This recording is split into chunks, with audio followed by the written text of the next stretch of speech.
So that's better. Good evening, good evening. How y'all doing? CitizenAY here. I don't know what happened there before. I couldn't get a few people, so I'm going to add some people, viewers. Right, okay. I believe we're live. Let me see if I can get the link out to people. Please do join me. Give me a few minutes. I'm trying to get, good evening, Faith. How you doing? How you doing? Please do share. I'm going to try and bring the, good evening, Deborah. How you doing? Good evening to you all. Good evening, good evening. Good evening. Good evening to you all. Yes, welcome on board. So let me just try, and I'm going to try and bring on the governorship aspirant. If you are on, Chidi, just come on. You should see me. I'm going to send you the link in a minute so you can see where we are. Just bear with me. I'm trying to just cancel this card. So right here we go. Share more options. Copy. So I'm going to put that. So Chidi, you'll be able to see. Good evening. Hello. Yes, hi. Hello, you hi. So let me put this to. I'm trying to just bring Chidi on. So give me a minute. I'll send it. Here you go. Here you go. Paste. So hopefully he will see it. Hello, Faith. Hello, Lugard. Hello, Ola Univ. Hello, Omoro, Rachel. Good evening to you. Deba, Faith. Baba today. Good evening, my brother. Good evening, sir. How you doing? Yes. Lovely to have you on board. So I'm waiting for the governorship aspirant for Enugu State. Chidi Nwayanwu. He should be joining us shortly. The plan is to have him join us and he'll answer a few questions. So Chidi Cadet should be joining us in due course. We planned this before we spoke. This is the beauty of having the internet and things like this, because we can have this kind of connection. Beg your pardon. One second. I'll be back. I just want to get paperwork. Okay, where did I put the paperwork? Do bear with me. Here we are. Got it. Yeah, I'm back. Yeah. Okay. So Chidi, just let me know once you are online. So we are waiting for you. I'm gonna bring somebody on. I'll bring anybody on. I want to test it. Let me just tell with Baba Chidi Nwayanwu of the governorship aspirant for Enugu. Whilst we're waiting for him, if you can just join me for a few minutes, I want to just chat just to test that everything is working. So let me just see if you can. So I'm waiting for him now. But if you can't join me, if you can join me, do so. If you can't, I understand. Okay. So there we go. So here we go. So hopefully he should be joining us soon. Yesterday was a great day. I want to say thank you for all the support for our president. I want to say it was a pleasure to be at the event. And to have put a lot of questions to him. Very much as let me see. Okay. You know what, Deborah, I'll bring you on. Yes, I'll do that. Okay, hang on. Oh, I can. 1 second. Deborah, throw an invite again, Deborah. Throw an invite again. Oh, yeah, fantastic. Okay. Hi. How you doing? How are you? Good. Happy New Year to you. I don't think we've spoken this year. Not yet. No, Happy New Year to you. I know it's late, but Happy New Year nonetheless. Same to you, man. No, it's maybe one time. I think one time. Okay, yeah, maybe. Well, yeah. Okay, that was good. That was good. That was good interview with Yali. Yes. Thank you. That was very important. Thank you. I really appreciate that. Yes. I mean, we have to. It's a long road, but we're gonna take one step at a time. No. One step. It is the right way to go. The debt, the political system now has been given a notice. That's it. Now they know. That's it. Okay. Yes. So the next thing to do is to organize in all the 36 states and the FCT. Indeed. They don't know what's coming up next in the next election. No. And because what we need, like the last time after the interview, I tried to talk to Shore, but for some reason the line wasn't going through to him. Okay. Because what we need to do is now start working locally. That's it. That's exactly it. Because that's where it really matters. Yes. You know, Yes. locally. Yes. Everybody we can get. Yes. And I like, again, see, the issue is we not going to do that route the way they go. Yeah. Because once you start that, Yeah. then you lose the credibility that you already established. Indeed. Indeed. You know? Absolutely. So, absolutely. No. so We got AAC has done tremendously well, yes, honestly. indeed, You know? indeed. They have. I mean, we continue, and I know we'd like to. I mean, I honestly, I'd like to have you on the party, in the party as well, because I believe you have a lot to offer. You know, we're gonna Ayo, keep your fingers crossed. yes, it's already you know what I look, mean, right? Look. It's crossed already. It's crossed already. It's crossed already. It's a done deal. Now there's no going back. I'm just too excited to see the tremendous, how you call it, outcome. That's it. Indeed. Because indeed, there is no political party yeah, that has ever, yeah, in the history of Nigeria, a political party that was just formed yeah, on a right basis. yeah, When I say right basis, I mean just to do the right thing. Yeah. I know all of them will say they have the right Yeah. something in mind and all that Yeah. stuff. No. yeah, We know where we are. Yeah. And again, we know where we're going. We know because if you don't know where you're going, yeah, to plan is not going to be good. Exactly. So we know where we want to land. exactly, And we were going to get there. exactly. The roadmap is already been. It's been laid.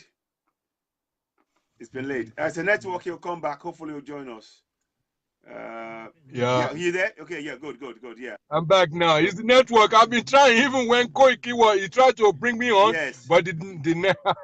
Okay. I said they're scared of what we're gonna They say. always, You know. I think they don't like us saying anything. Because they don't want. They locked me out for a whole month. They just locked me. I was mad. It's people reporting to them. Yes. You know, once they keep reporting to them, That's it. little stuff it irritates them. Yeah. They'll cut you off and Indeed. make you pay a price for that. Indeed. You know, but it's glad to have you back on. No, and thank you. we're not going to go back. No, we just keep on striking. Yeah, that's it. No. Absolutely. No. We this.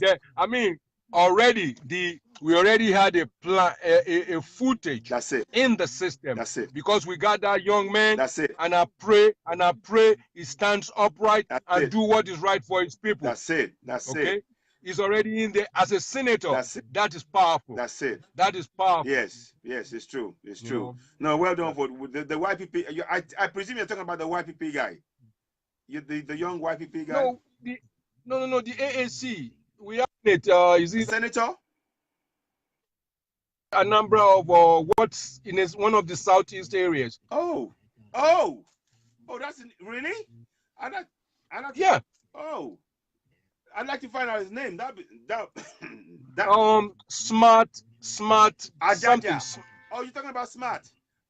You know what? That issue, Smart won it, but they recounted and they gave it to Unwako and Unyakobi or whatever. Interesting. They recounted. Exactly. Interesting. There's a recounting. Exactly. Okay. So you can see what I got done. you. See, they didn't. You see, they wouldn't let them hold the live count. They said, "Oh no, we have to take it away." And they cannot handle that. They cannot handle live count. No. Don't you know what's going to bring? Yeah. No. They cannot handle that. Be disaster. But see, regardless of what they done, let Smart relax. Exactly. Okay. If he truly is up to it. Yeah. I mean, 4 years is already there. Yeah. 4 years is going to, before you know it, it's already knocking on the door. Yeah. You know? Yeah. Nothing is going to kill us. We will be alive and well. Yeah. All of us are coming back. Yeah. We're going to come back strong. We're going to take our country back. Absolutely. Enough is enough. Enough is really enough. We had enough now. Yes, indeed. We want to come back to a country that we can all be proud of. And you know, and a functioning infrastructure. You know, there are so many things. I mean, if you I didn't know you coming on immediately. If you hear what Koiki was talking about, it is sad. You see, about our healthcare infrastructure. It's terrible. Sickening, in a terrible shape. Yes. You know, no accountability for any of these guys put in charge to Yeah. do something tangible. Indeed, You indeed, know. indeed.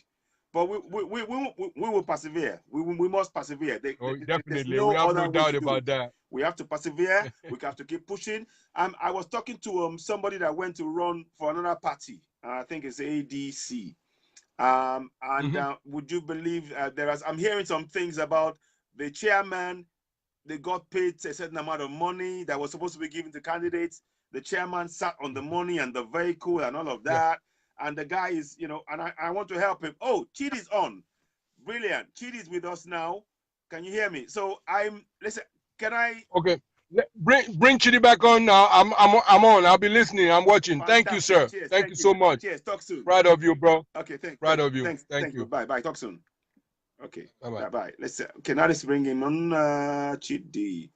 Okay. 1 second. I don't know if I can. Can I do that? Can you press it your end?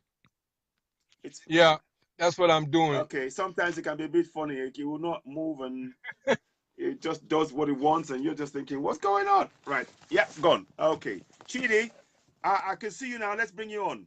I'm bringing you in. Okay. Right. There you go. So, ladies and gentlemen, I've got the governorship candidate for Enugu, Chidi Nwayanwu. He'll be joining us shortly. Hopefully, the link will be fine. Yes, I can see that. Thank you. Yes, thank you. Thanks, Erica. Thank you very much. So I've added him now. So hopefully, he should be joining us. It will take some time. Sometimes the link between Nigeria and here. That's another reason why we need to fix. We need new blood.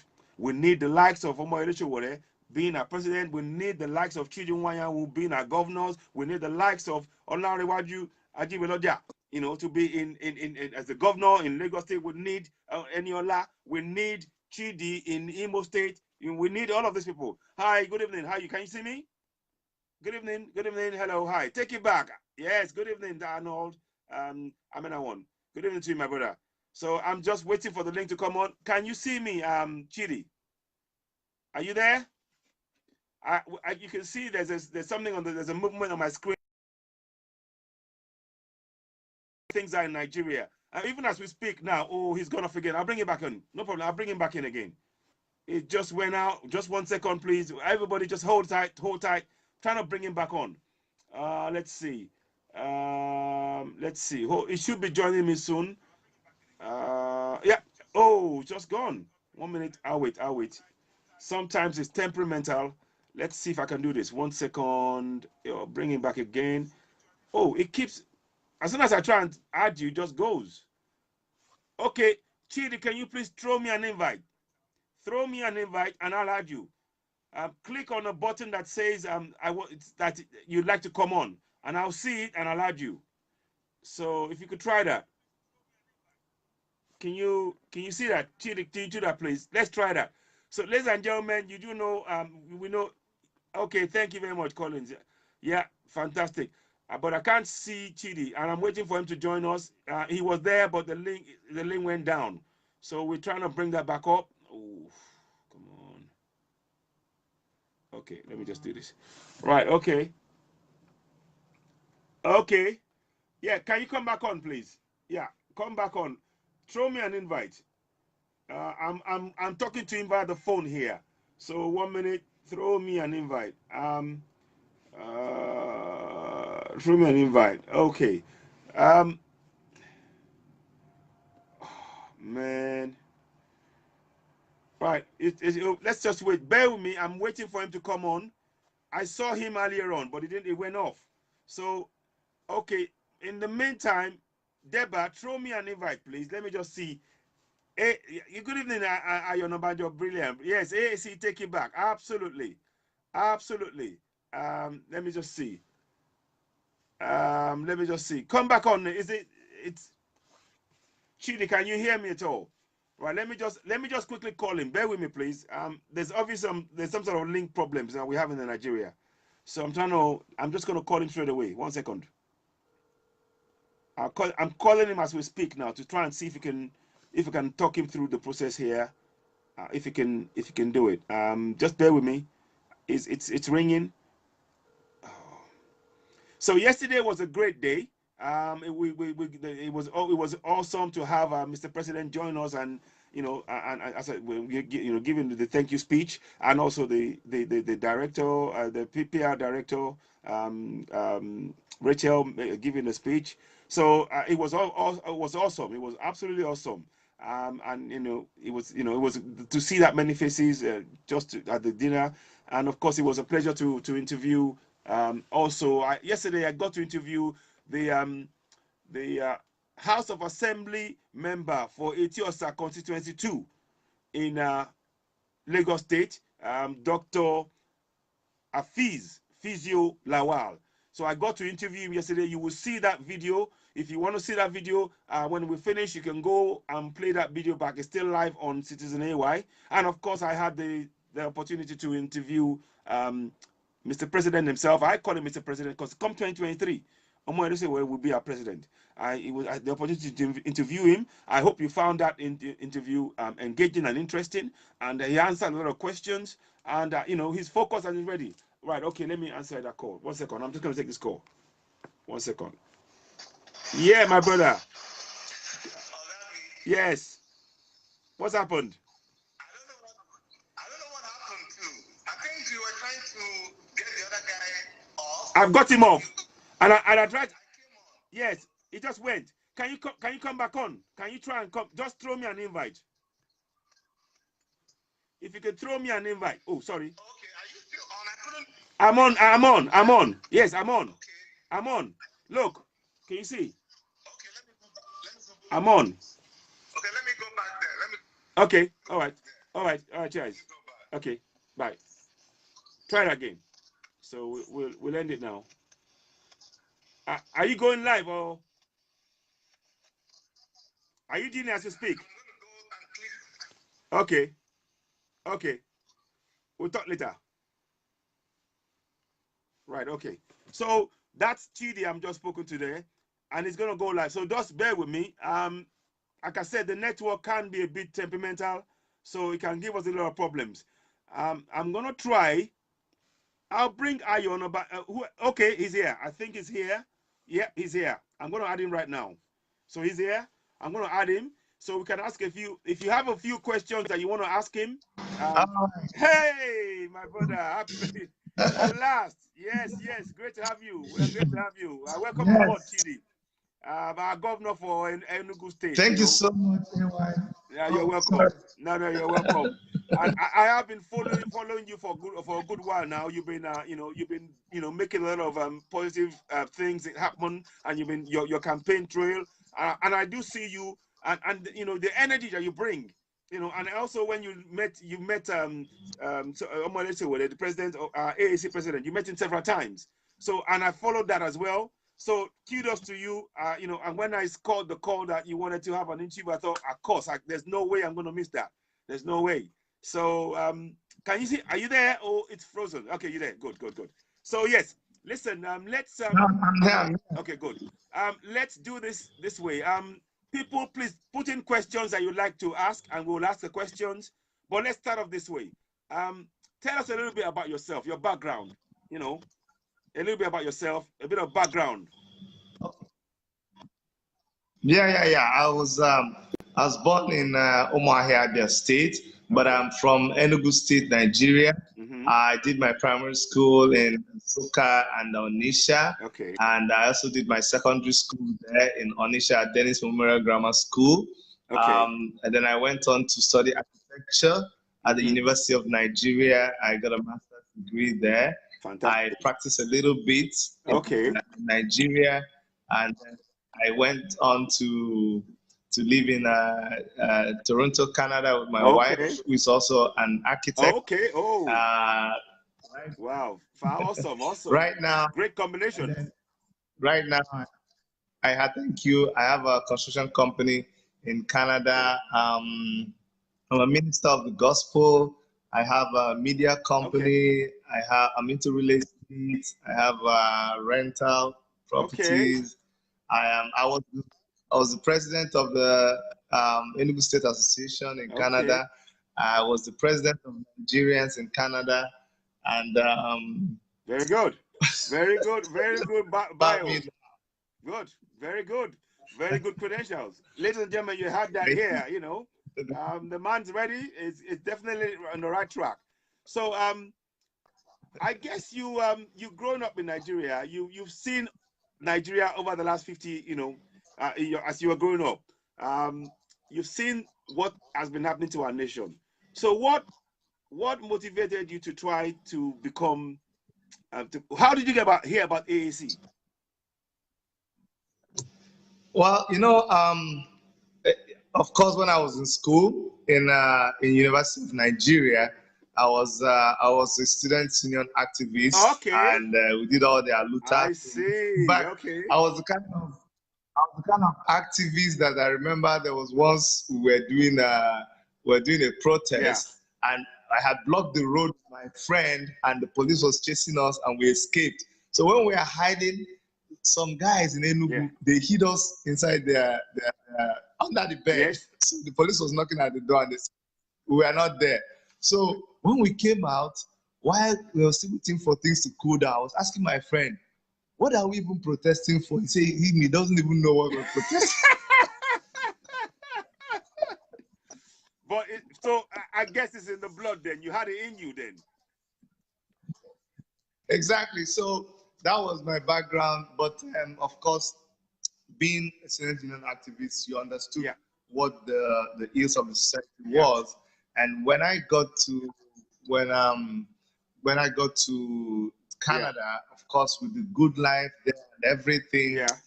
there was this thing in me that I wasn't feeling comfortable. It's like you're enjoying all these things, but back home, things are not right. That's So I it. quickly started making efforts to address what was happening back home, and that's how I got into the Organization of Nigerians over there. Okay. And we always protested. Yeah, We've been fighting the government.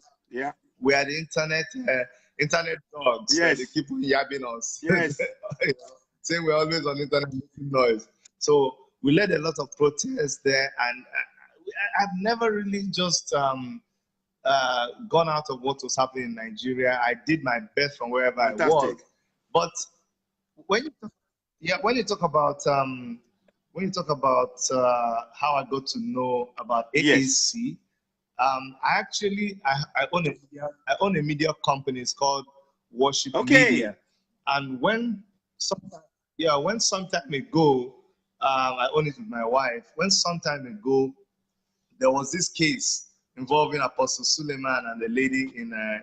Canada.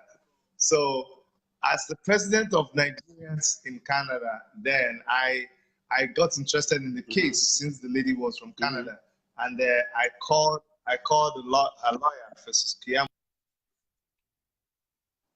Okay. It's frozen, but he'll be back in a minute.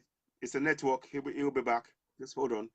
Sometimes the network goes off, but we know. Just hang in there. Just hang in there. It's a network issue. You all know how it is. You know how it is with the. Okay, you there? Good. Carry on. Carry on. Yeah, network in Nigeria is crazy. Yeah, Sorry, it's a sorry about network. that. Anyways,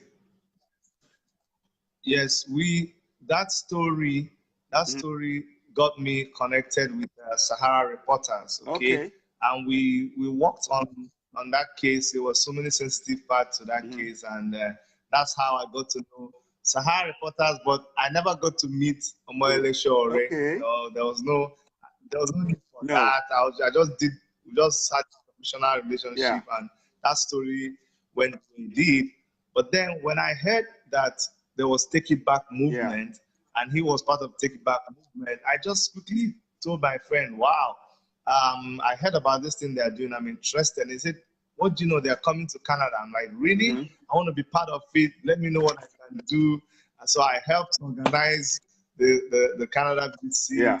I got him to meet the mayor of Toronto, Okay. and it was a very interesting thing. Yeah. So, cut another long story Yeah. short, when after the whole thing and I became interested in the Yeah. movement, prior to that, I was already going to run for councillor Okay. in my riding in Toronto. Yeah, I'd already started The plans. because I got into the politics of Yeah. Toronto, and they had told me, recommended that I run for councillor. Mm. So I got the form. I was ready to do that. Yeah. So when I now spoke to Omoyele Shore, Mm. I said, Yeah. "Bros, this is what I want to do." He said, Chidi, no, these people here, they don't need help. Let's go home. Just leave them alone. They are okay on their own. There's work to be done back home. I said, what do you mean? He said, no, Chidi, I beg. Think about it seriously. So I thought about it. I spoke to Kola Benson. He came with Omoyelu Shore. So when I talked to Shola, Kola said, Chidi, go for it. In fact, I'm doing your poster right now. We got to go for it. Oh, fantastic. Kola talks. So he did the poster. I talked to presidential candidate and he said, yes, I'm thinking of doing this. And he was excited. Fantastic. He said, let's do this. You're going to be our man in Enugu, if that's what you want to do. I said, yes, let's do this. And that's how I got hooked into the vision and mission of the Take It Back movement, and the rest is history. Fantastic. Now, you don't give the name of your kids. How many kids do you have? Oh, I have 2 beautiful kids. I have a boy and a girl. It's on my Facebook page, so it's fine. Not. That's okay. Yeah. Okay, fantastic. Yeah, I know. The boy is Kene, and the girl is Ijoma, and they have their YouTube channel. Yes. They are public. I believe they've met Sowore as well. Yeah, of course. She actually did a video. She's the girl that did the video that said, why don't you get up from your couch and stop watching TV and go and do something and vote? That's it. Vote for sure. Lovely. Yeah, that's lovely. She's got that from you. You know that. She's got that from you. Oh, well. That makes my head swell. Yeah. They got it from my wife. No, but it's lovely. No, that's fantastic. Now, let's go a little deeper. Now, what motivated you to really want to be a governor? What things did you see? There must be a key point which you thought, right, you know what? I'm doing this. Apart from anybody telling you, go for it. There must be something in you. No, I know. See, there's always been the passion in me to bring about a change back home. And people will say, why don't you just try to work with the government there? Why do you just want to be the governor? I tell them that for 8 years, I tried my best to work with the government back home. As president of Enugu State Association, I organized a business fair, and the then governor of the state, Governor Sullivan Chime, was a very, very nice guy. He sent 3 commissioners to me. We're trying to see how we can get the state government to partner with investors in Canada. A lot of people don't know that. We started way back then. That was a good event. But after that, we also tried to send equipment back to Nigeria. And there was this bottleneck, and the officials will always ask you, what is in it for me? If there's nothing in it for them, the thing doesn't get done. Want to get to. I started a foundation with my wife. It's called My Roots Foundation. We were the first to organize. It's still going. We're the first to organize. If you go to the page, My Roots Foundation, you'll see that we started doing a medical outreach back home. We're the first to do that in my village. Yeah, we also designed a civic center to build in my village, and we already started getting ready to do that. So all of these things exposed me to the way things work in Nigeria, and it got to a point where I knew that for you to actually effect a change there, you can only, for me, knowing who I am and knowing what I've been exposed to in life and my dealings with government, the only place I can really exercise the kind of zeal that I have is in the position of the governor of the state. Yes. I think and I know that I'm qualified to do that because the way the country, Nigeria as we know it now, is structured. If you are a commissioner in Nigeria, I don't want to say extreme things because I mean you don't know tomorrow. working as a commissioner in Nigeria would be so frustrating to me because of the relationship between the commissioners and the governor. Yes. It would even be worse working as a local government chairman, not to talk about a council. Yeah. You know, I'll probably get in so much trouble. Yeah. You know, Yeah. because of the way the things, governors are just so powerful and Indeed. you know they dictate what happens and they run the whole place. You know, Mm-hmm. so that is what motivated me. Having experienced a lot outside, having been close to government and seen the way government works, having seen the potentials that are in our country that is being underutilized. I'm talking about even the manpower that is available, but there is nobody to, it's lacking. Yeah. Leadership is lacking. The leadership is able to take what is existing and take what is obtainable elsewhere. Indeed. And marry both of them together. And look, it's easy to make life better for people back home. But it is like I tell people, when people say, "Oh, why are you coming to try to take back power from the person who is incumbent, who hasn't done their 8 years?" I'm telling them, I'm not here to begin to castigate the governor or fight the governor. Fine, the governor may be good, but why settle for good when there is better and when there is best? Exactly. He can only do as much as he knows to. Exactly. But you need someone who is better, someone who is exposed, somebody who has actually lived this life, somebody who has practiced in that kind of environment. Like I keep telling people, my vision for Enugu State, which we call a mega vision, is where if you ask me for a one point agenda, it will be agriculture. Yes. Enugu State is a state that has beautiful atmosphere, beautiful vegetation. The soil is rich and fertile. But can you imagine that we import food from northern Nigeria where they suffer from drought? It doesn't make sense. It doesn't make any sense. How can you understand? How can you be enjoying food that is produced in the desert where all you need to do, if you throw corn anywhere in Enugu State, it will grow. It will grow on its own. On its own. I live in Canada. In Canada, we have 3 months of good weather. Yeah. And yet in 3 months, we're able to produce something that feeds the whole nation and have enough to export. There you go.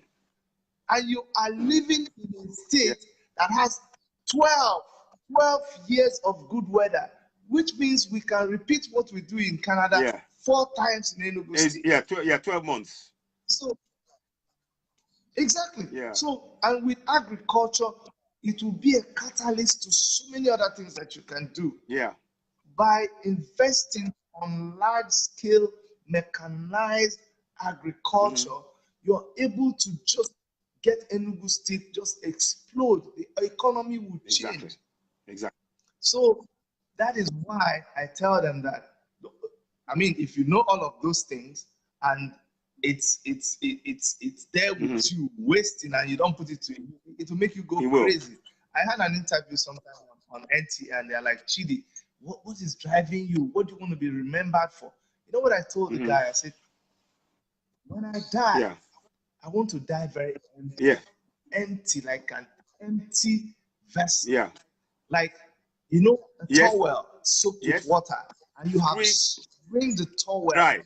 All the squeeze all the water, you drop the towel. What you remember that saying that in the grave you find the wealthiest of the world in the grave. You find the greatest scientists, the greatest thinkers, people that have ideas, but they're dead and they're in the grave. How did it benefit mankind? Yeah. So you've been taught. You went to a good school. You have a doctorate degree. You have all of those things. You have worked with the high and mighty. I've practiced all over the world. You have all that knowledge. And then you are not applying it to help your people. Yeah. I can just sit in Canada and enjoy my deck and eat burger and drive around. Exactly. You know what I'm saying? So these are the things that motivate. People don't know that, and I don't want this to be misunderstood. it's part of sacrifice to leave your comfort zone and come and try to be part of the leadership setup in Nigeria. Indeed. But somebody has to do this. That's why I had to opt to do this. Fantastic. Now, what do you think are the key areas that you will be focusing on as a governor once you come in? Okay, like I didn't describe my mega vision in detail. Under that mega vision, which is represented by the 4-letter word MEGA, which is mega, we also say we want to make Enugu great again. That's what we call that. I like mega. that. I like that. Enugu great again. So under the letter M, we said that we're going to multiply food production and job creation. Okay. How are we going to do this? By exactly what I told you, which is when we invest on mechanized agriculture. Exactly. And when we talk about agriculture, people just think, oh, agriculture is just farming. But they don't know that under agriculture, there's the food that is produced. And when that food is produced, it is processed, it is packaged, it is transported, it is stored. And all of these things create jobs. They do. So we're going to, through that, make sure that all the young people get employed. Now, under E, we say that we're going to enhance the economy of Enugu State. And I keep telling people, Enugu State is strategically located that people from the north have to pass Enugu State to go and buy things from Lagos. They pass Enugu State to go and buy things at Aba, at Port Harcourt, and so many places. And Enugu State is just a stopover for the trailer drivers. So why don't we? So what I'm going to do is I'm going to build a mega market. I have a 3D for it. They just finished doing my video. I will show you see a 3D that we already did of it. And you know that I'm also working with the shadow. You know, AAC already has a shadow government for anything that we want. We throw it at the department and they pieces it and they tell you. So we know it's possible. Yes, we know what it will take. We're going to establish a mega market at all of those places that people enter and live in Enugu. So they don't have to pass through. They will do their business and go back. So all that revenue that passes through us, we will trap it in Enugu and we'll use it in Enugu. And the international airport in Enugu, it's been there for so many years, but we're going to turn the cargo wing into a duty-free zone. It's going to be like Dubai. So when all of these guys bring in their goods, and guess what? We're going to have the whole of MNA, which is the town where you have the airport, will be a trade-free zone, tax-free zone. So when you bring your things from China, from Dubai, from India, you just sell it right there at the airport. They will come because there will not be any tax. That's it. So that will, and with that, hotels will spring up, our schools will become better, so many things. Under G, we're going to introduce a great health insurance scheme. And when I ask people, when people say, how is this possible? I tell them it's possible because I live in a society that practices it. You should be able to walk into a doctor. The reason why I started my Roots Foundation with my wife was because I took my dad, he's late now, but I took him to the teaching hospital. And the whole University of Nigeria Teaching Hospital, there was no kit to test for blood sugar. I couldn't believe it. So when I came back to Canada, we just did a drive and we didn't even have to purchase them. Our doctor friends and people, they donated. We had over 15 of those kits and we sent them back to my village and we gave it to people directly so that they could test for blood sugar. So we will introduce that great healthcare scheme and the government of the state will be able to pay for it. We've done the arithmetic, we know it is possible. It's not going to be an extra burden on the government. Now, finally, we are going to introduce advanced world-class infrastructure into Enugu State. Infrastructure is not just roads. Every governor just wants to build roads where people can see and they start working for him. But go and look at the quality of those roads. You know, like I told you, as an architect, of course, I'm involved in construction, but beyond that, I'm a contractor. Okay, so I have done this thing. I've talked the talk. I know how you walk the walk. I can lay tiles. I can do carpentry, I can paint. So I have done that one myself. And I understand what infrastructure is all about when you're talking about maybe the building engineering part of it. But beyond just roads and bridges, we are going to look into transportation, where we must build the monorail. Yes. The last administration, they started the monorail projects in Enugu, but they abandoned it. Guess what? I was part of the team that worked on that same monorail that they abandoned. Wow. So when I become the governor, I already know about it because I was part of the people that did the design. Wow. The person the engineer who was going to build that, his name is Engineer Igwemezie. He has this company in Canada, and I worked a little bit with them on that project. So we are also going to look into buses and even the trains that people use. It is a company in Canada, Bombardier. You know, Bombardier, they do planes, but they stopped making planes, and they make trains, they make buses. So we'll be able to talk with them and on that. Yeah. You said you want to bring Bombardier in to make trains and buses. I do have a question about that, because one of the things, and just hear me out. One of the things that is a problem for us in Africa, Africa wide, is that all our expertise relies on foreign experts.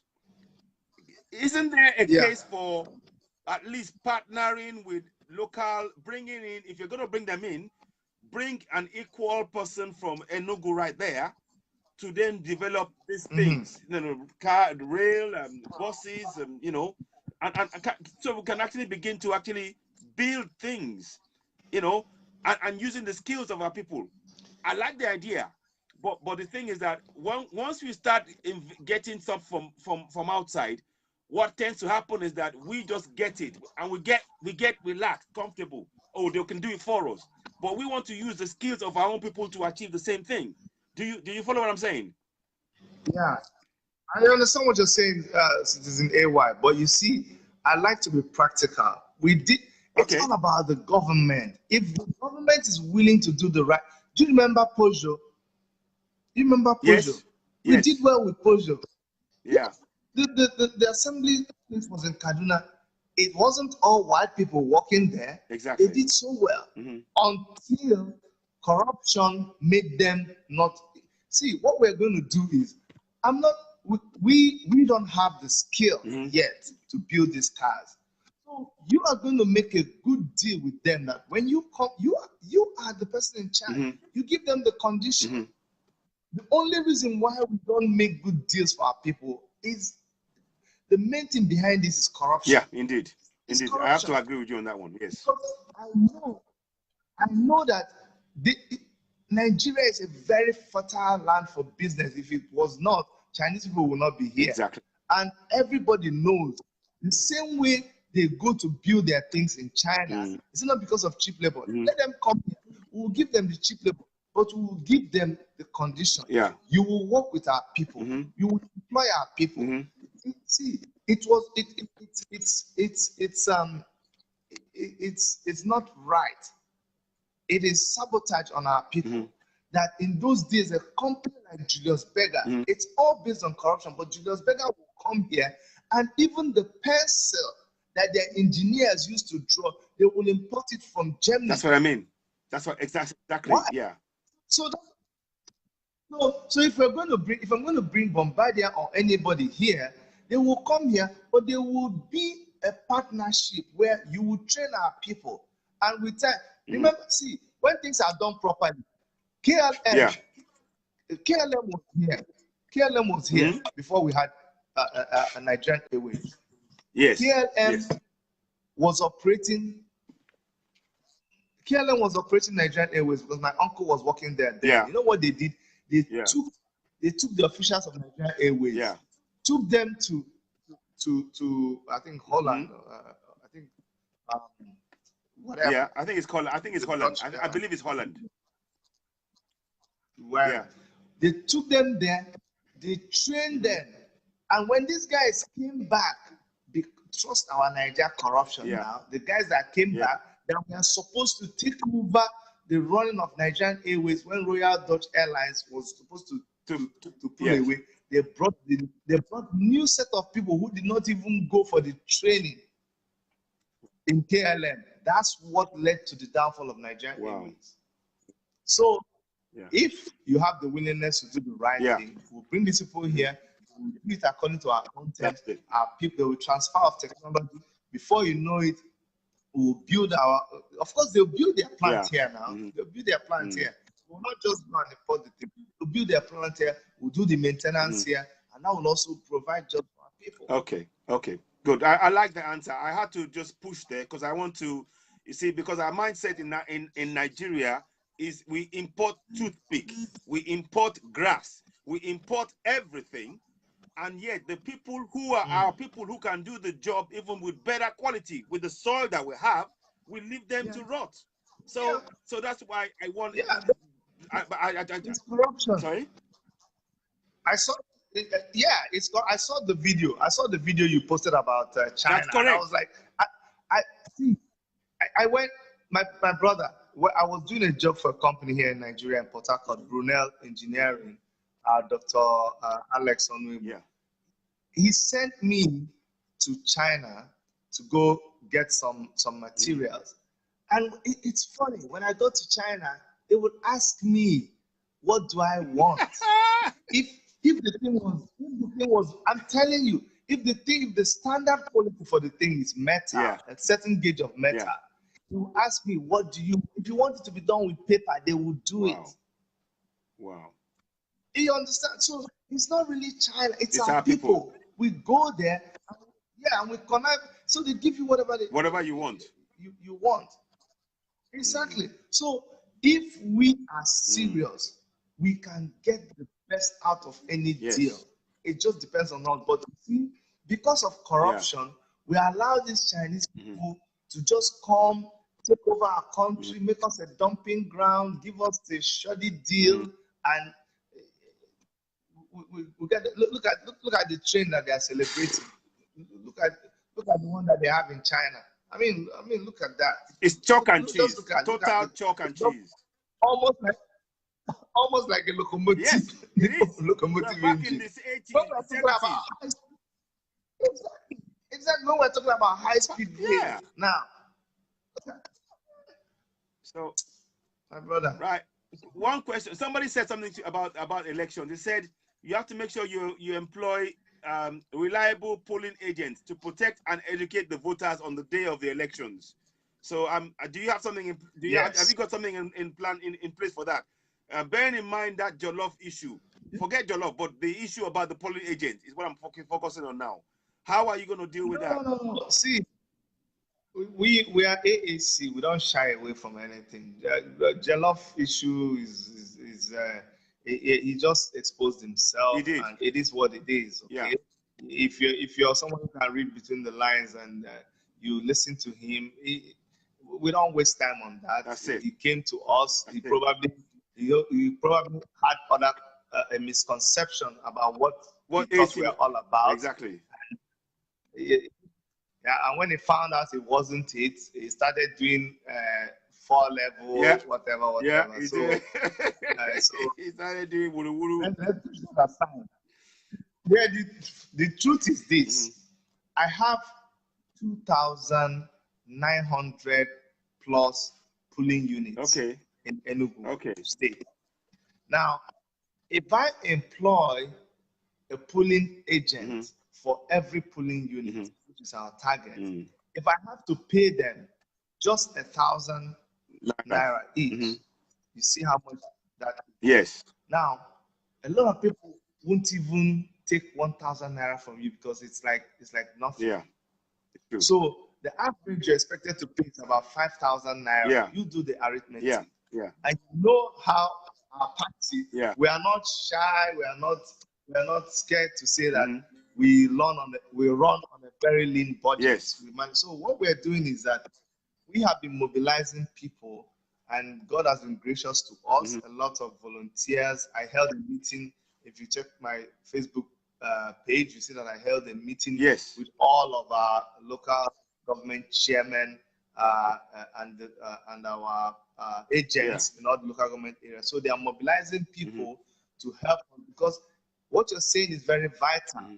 This is my first experience, being a candidate in an election, or being this up close to an election. And I saw how clearly they can take your vote. And AAC suffered that a lot. Yes. They just take your vote, even though it was counted. But when it's time to write, because your person is not there to ask a question. Exactly. If you got 20 votes, they'll just give it to the other party whose agent is there, who has given them 1,000 or 2,000 naira. Indeed. So they'll just leave one for you. Exactly. So AAC kept having one every. They just leave you, so it doesn't look like it's zero. Exactly. So you just see one, and then the other party, the two parties get all the votes, depending on who paid more. Indeed. And there's so much corruption so what we're trying to do in essence is we're mobilizing people. We are mobilizing people. We are paying people at a certain level, and we're being very open about it. Whenever anybody comes, we say, this is what we can afford. If you can work with us, fine. If you can help us, and a lot of people say, no, it's okay. We can work with you. All I need is a card that gives me access to what is going on, and we give them the card, data with the thing, with the hanger. Yeah. And so that's what they're doing for us now. We've got a lot of. We're still hoping that. Okay.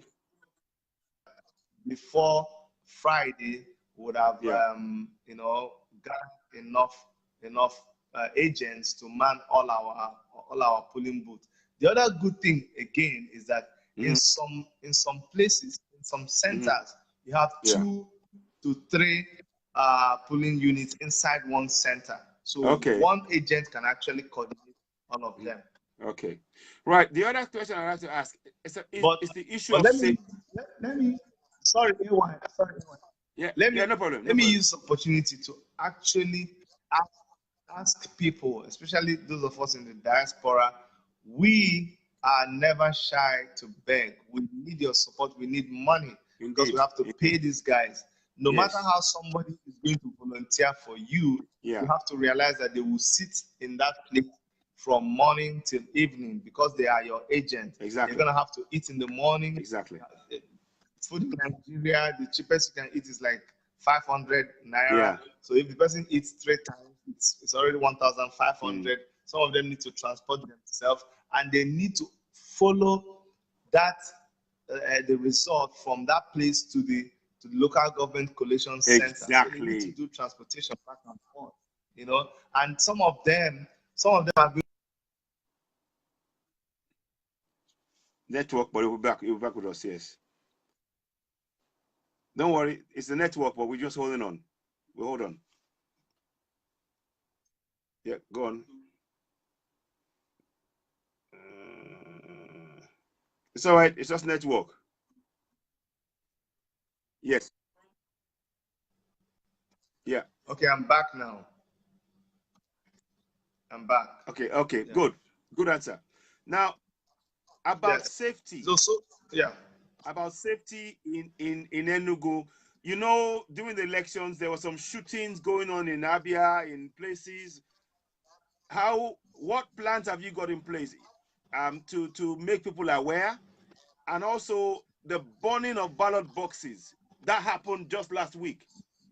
So I'm not saying you can. What have you got any contingencies to at least mitigate for things, or have you thought about that? Is that part of have you factored that into your planning? What we have when we're training our agents, we try to make them understand that safety is paramount in everything we're doing. We made them understand we don't want any heroes. We don't want any heroic moves. Yeah. We told them we don't want to. If there's a situation, just report. If you're able to take pictures, take pictures. But don't go and play any hero. Don't go and struggle the ballot back with the guy who carries it and starts running. It's not going to do anything. We are not going to be part of that. If make a call for backup, we all have our numbers, we exchange our numbers. That's what we're doing. Well, I must say that the security apparatus in Enugu State, they've been trying their best. Okay. There've not been a lot of incidents in Enugu, so we are relatively lucky when it comes to Yeah. that. And INEC in Enugu did a lot of briefing back and forth. We held a lot of sessions in INEC Enugu, and so that's the only backup that we have is for people to be very wise and not to play no heroes. Good. We don't want any heroes. If somebody goes, snatches our own Yeah. ballot paper, tears it, just leave them alone. Okay. If you can take pictures, if you can make a report, do that. But don't engage anybody in any physical contact. That's what we've told them. Okay. It's better for you to, if the situation gets tense, there's argument, just walk away from that place. Okay. One more question I wanted to ask about. Yes, your account number. Do you have an account number that we can put on here so while people are watching, we can share, or can someone put it on whilst we're working on our pin it? Yes, I'm hoping that they'll be able to put it on if Dr. Erica is watching. Yes. I'm sure she can do that. If she does it, I'll pin it straight away, so people can just donate to you. Okay, I think she's watching. She'll be able to pin it I'll be up. watching. But I'll go ahead. I'll go ahead and just call it out. Okay. The one in Nigeria. Yeah. In Nigeria, it is. Hold on 1 second, please. No problem. Take your time. Yeah. I'm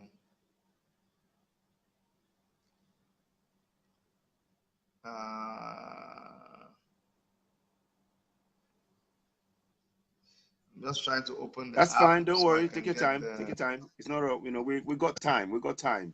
This is for your. Okay. Yeah, go on. Thank you. Right. Thank you so much. You're welcome. Thank you so much. Yeah, I'm looking out for if they're gonna pin it up. Let's have a look. It's not coming on. No. It's okay. When it comes on, I'll let you know. Okay. Let you know when it comes on. Okay. All right. I'm using the phone that I would have retrieved it from the phone, but that's the same phone I'm using for the. Okay, don't worry. Don't worry. I'll remind you if we don't have it at the end. I'll remind you because people will watch it afterwards, so they can still donate. Now, yes. The other area we want to look at. What do you know the demographics in Enugu State? So that is to say, the demographics are displayed between old and young, and have you factored that into your strategy going forward into how your this election and how you're targeting the people, the electorates?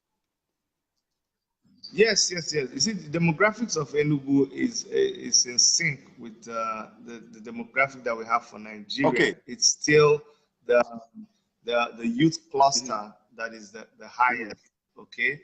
So those are the people that we target. You know, Enugu is a state that has so many schools. Education is key here, and there's so many schools that are here, so many higher institutions. So a lot of our activities are centered around the schools.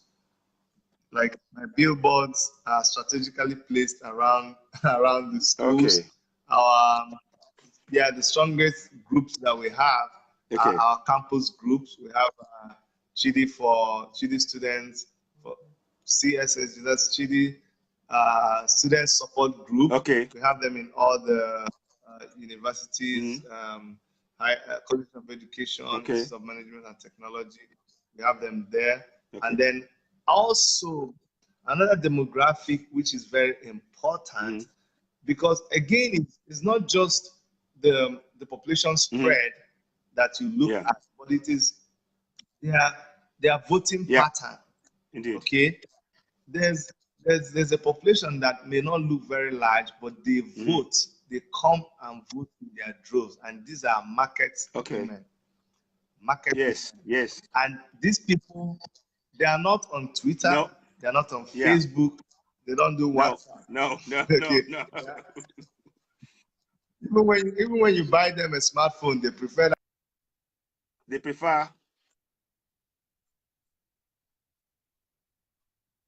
A lot of my rallies take place in the market because this is where we Yeah. meet them. So we go to them, Okay. they are able to interact with us. And the good thing is that when they see you come to them, they like it.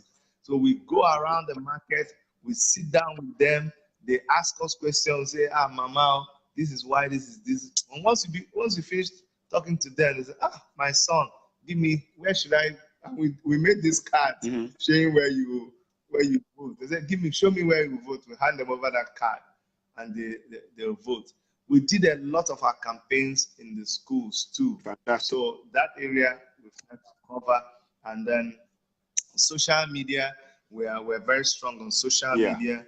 So we use that to interact with them a lot. Okay. We've done the most that we can. Yes. Good. And then okay, we'll see what happens. Brilliant. Now I have the account number. Yes, now. good. I have the account number now. Read it out. It's 93 020 93020 161 50. I'll read it back to you. 930 20 161 50. And what's the bank? Correct. And it's Stanbic IBTC. So Stanbic IBTC. STANBIG BIC. Oh, Stanbic. C. Stanbic. Yeah. Stanbic ITC. IBTC. IBTC. Okay, Stanbic IBTC. Correct. IBTC. I'll put it. So I'm putting it on now. So and tell me if it's right. Thank you very much. If it's on, so check it. If it's correct, I'll pin it. Is that correct? Just wait for a second. It'll come back. 1 second. Oh, good. In fact, I'll pin this one even better. So I'll do that. Yeah, she's posted it. 1 second. It's a network. Thank very much, Erica. I appreciate that. I'll pin that straight away. Give me a minute.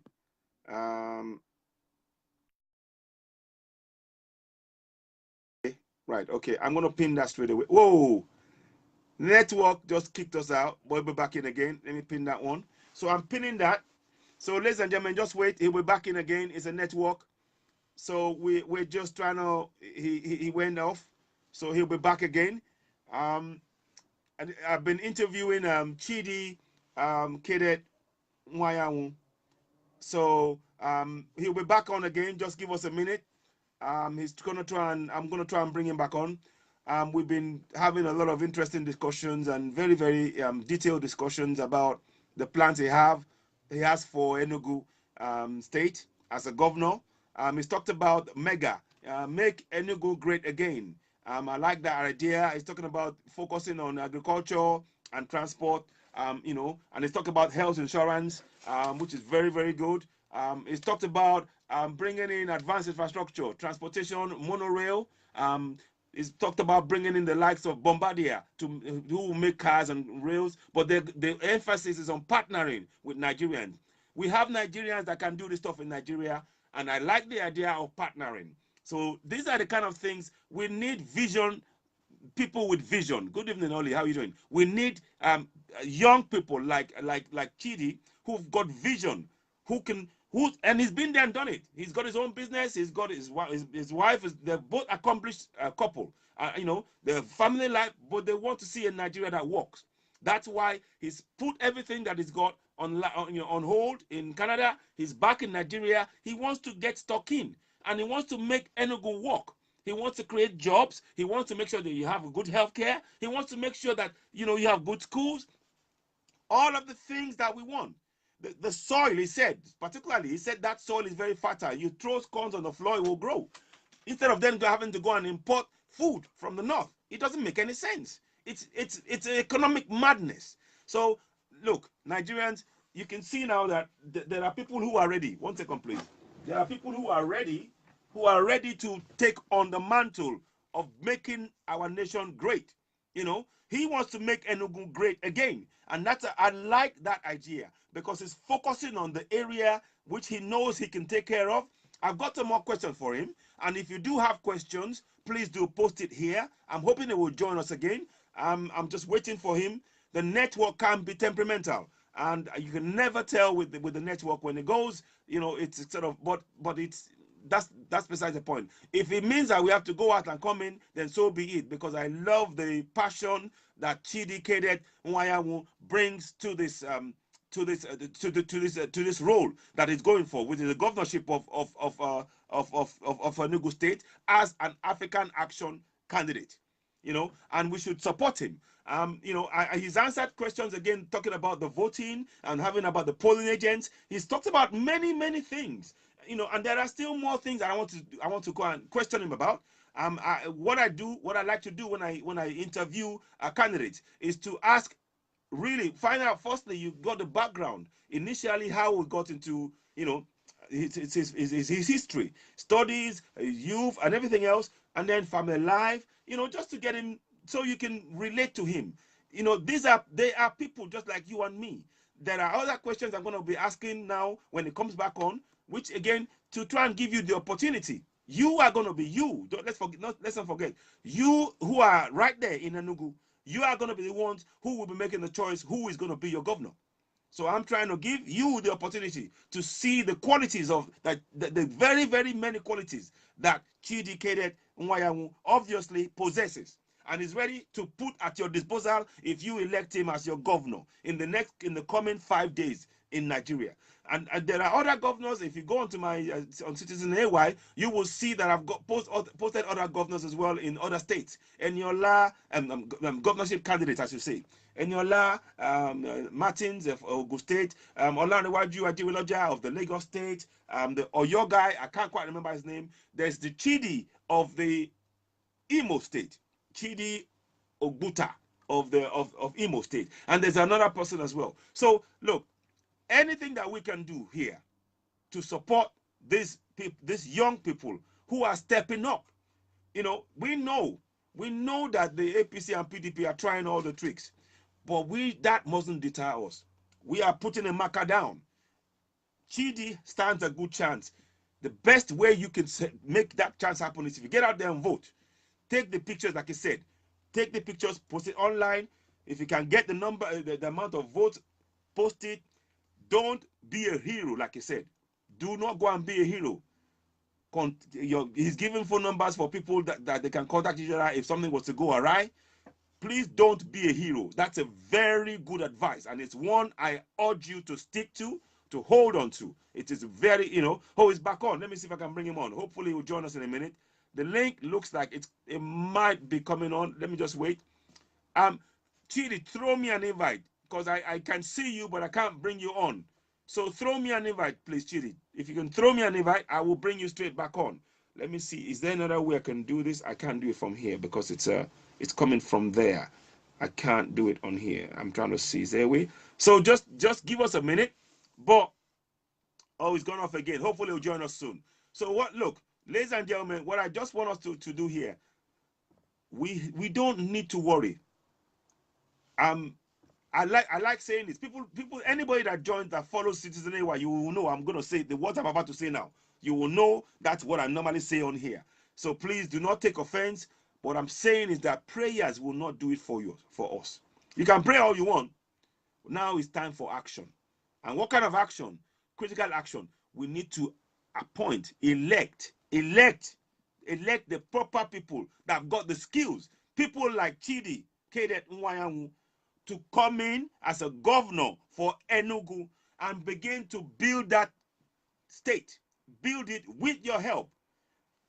We need combined help of you people, of the good people of Enugu State that want to see a better future for the children and the great-grandchildren and the coming generations to get behind Chidi Nwayanwu. Get behind him. Put your votes out.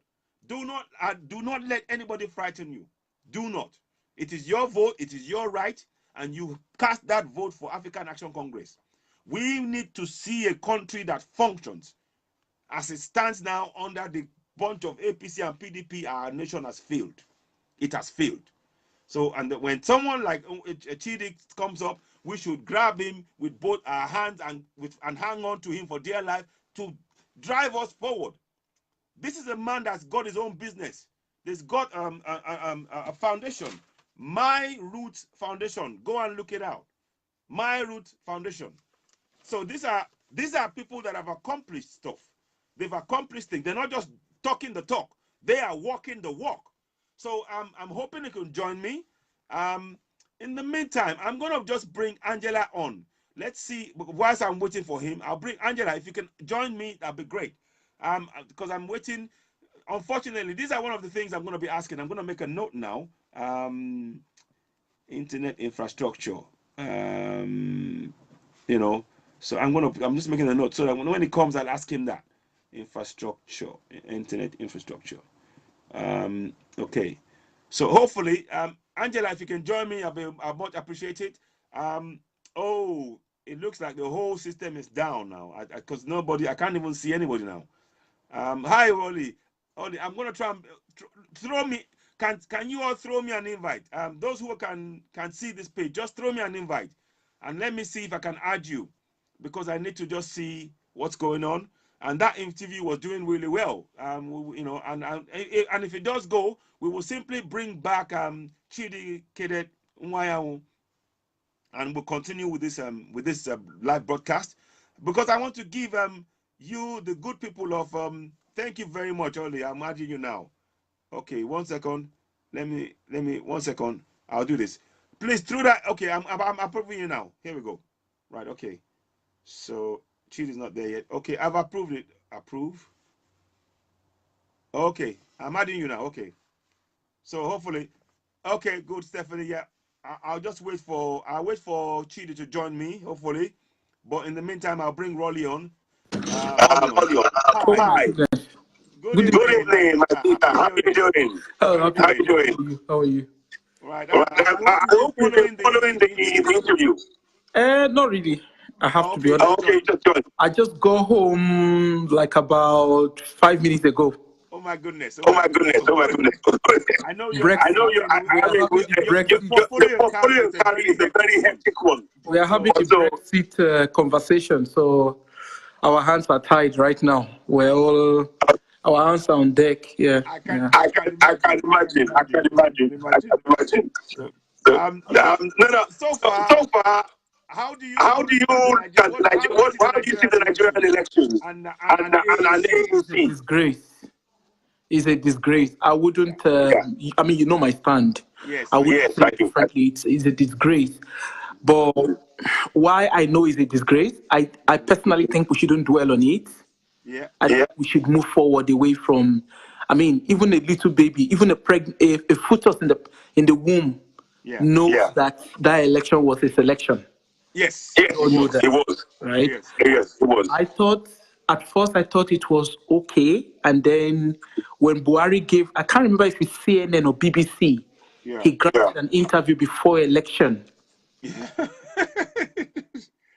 Yeah.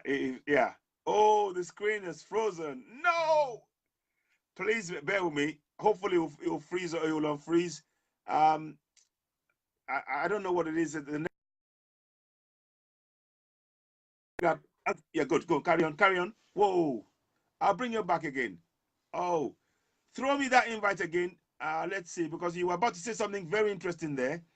And I'm hoping that Chidi is going to come back. I'd like Chidi to come back because we need to hear him. It's quite important. I've got a few more questions for him here that I would really like to ask. And the reason why I want to ask him those questions is I want to give the people of Enugu the chance to really get a feel, to get an idea of the thinking of Chidi Nwayanwu, the man who will be the next governor. But he won't be that governor unless you vote for him. You need to do your bit. You need to go and vote. And when you vote, watch the ballot boxes. Okay, let me bring her back on. Yes, I'll bring her back on. So, because I wanted that, because she was talking about something interesting there. Let's bring her back on. So, I just hold fire. We're waiting for Chidi to join us. You know how it is. Nigeria. Oh yeah, I'm back on now. Sorry, I don't know what happened there. That's fine. Yeah, what I was saying. You see, in as much as we have, what's the name? In as much as we have the selection. Yes. I think at first I believed in a Nigeria that would work, and I thought, to say I'm disappointed is actually an understatement, because I thought Showore did a very good campaign. Yeah. I think the diasporans, I think, personally, this is my review anyway. Yeah. I think that's fine. for us diaspora, and I think the Nigeria we crave for is in our hands. It is. I agree. Right? I agree. And there were two things that caught me during the election.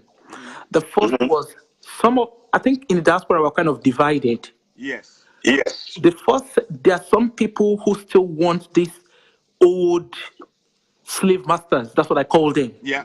I agree. How to describe them. All right. We still want them, and I was quite surprised that a lot of diasporans were campaigning for APC and PDP and all the P's and all the C's. Yeah. And then you also had some diasporans, funny enough, who obviously were campaigning for Showore. Yeah. Right. And it was quite funny because somebody, I think a few days before the election, somebody had sent a message to me and was asking why I supported Showore, but I didn't have him on my page. And I said, well, the kind of job I do, I can't place, I can't do such on my. But obviously, everybody that knows me knows Showore is the person I support. Indeed. So anyway, away from that, I was just surprised that a lot of us who are in the diaspora, and I think this is a conversation that we think probably need to have maybe some other days, Absolutely. But But I think those of us in diaspora, we've tested what a good system should be. And if there's anything that really gets me excited is the fact that we are having diasporans who are coming out to demand a better Nigeria. I was saying to somebody earlier, I said the Nigeria we want is right in our hands. And like Showore always says, we shouldn't be using Nigeria to threaten our children. We should. Our children should be so proud to say, "Oh, I'm coming home." Right? Indeed. But there are two conversations in between while we are saying this. There are two conversations. I think while it might appear as if Showore did not win, while it might appear, and I'm using the word, I'm choosing my words very carefully. Because I think if the election was done properly, those calls, I don't think those calls were the right calls, in my view. Right? I agree. PDP for APC, because there's one thing, if there's anything that Showore has done, I think he's woken the giant in everybody up. Right? And I think it was quite interesting because even on Twitter, Instagram, people are having this honest conversation. Absolutely. People are demanding things. And I think it's quite interesting where you look at Saraki. I think I can't remember the video. I think it was a few days before the election. And the people were like, oh, Saraki only. That would have never happened in a while. It wouldn't have. Even Buhari, remember when Buhari won don't let me say he won. Remember when he got himself into power? Selection again. No, in 2015. When he got himself into power. It's just that when he got himself into power, there was a kind of celebration. But this time around, because they knew they've done something wrong, if you notice, that celebration is not existing. Exactly. Right? I have friends in the diaspora who voted. No, network again. No, this is frustrating. No, she was just about to. I mean, Oli is a great friend. She's someone that she's got someone I think she's pivotal in many areas and things that we need to be doing in Nigeria. So for me, please, the words she says, Chidi's here. Fantastic. I'll add you straight away. Let me see. Chidi, I'm adding you right away. Good. Listen, Oli, that was brilliant. Shame the camera went, shame the thing broke. But I'll bring you back in, Ollie. But Chidi's here right now. Thank you very much. And guys, thank you for hanging in there with us. Thank you. Welcome back. Welcome back. So no. So I know the network was a problem, but and incidentally, I'm going to ask, how are you? What plans do you have as a governor for Enugu to address this internet internet infrastructure, the internet issues? You know, data, expensive data, not functioning, lack of electricity. You know, all of those things. Can you give us a bit of an idea of where? You see, yeah, you know, under AAC's manifesto, the Spicer Heat, Yes. we had taken care of communication and energy and power, and we had talked about, you know, employing other sources of renewable energy like solar, wind turbine, and all of those things. But, you know, there are things that a state governor cannot do because of the kind of government that we have and the constitution of Nigeria. Apart from the constitution. Please don't freeze again. Don't freeze again. Don't freeze. No, don't freeze, please. Don't freeze. Ollie, hang in there. Angela, hang in there. I will bring you guys back on. Yeah, go on. Yeah. Go on. Oh, network. Oh. Yeah. Yeah. Okay. Yeah, that's fine. No problem. No, we know it's Nigeria. Okay, so there are no go areas that the federal government has reserved for themselves, especially in areas of power, in areas of mining and minerals and a lot of those things. But I also know that in the early 80s, people like Governor Jim Mobo, okay, who was from another party, even that was not the party that was a ruling party. He was able to look elsewhere. And with that, he was able to build the first state-owned university in Nigeria, the then Anambra State University of Technology. He was able to, it was because of him. It's all right. Don't worry. We know. We just.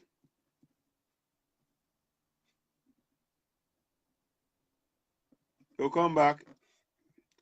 These are one of the reasons. If anybody's wondering why we are so adamant that we need to see in a new Nigeria led by Omole Sowore, this is your answer. When you have internet that's been interrupted,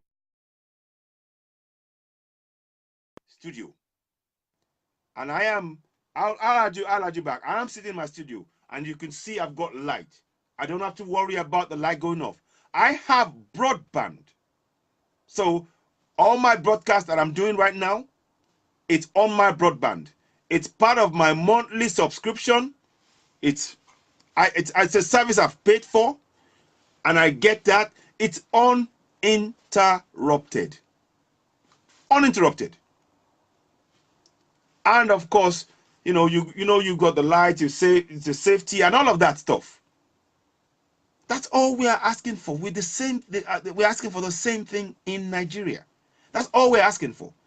Right now, during this broadcast, on 4, 5, 6 occasions, the broadcast has been interrupted by interruptions from our side in Nigeria. Exactly. It's a disgrace. I agree with you, Oli. You know, I agree with you. Internet is a luxury in Nigeria. And those in power, they know what they're doing. They were restricting, they are deliberately restricting I'm going to add in now, they're restricting the people's ability to be able to, oh, come on, try again, please.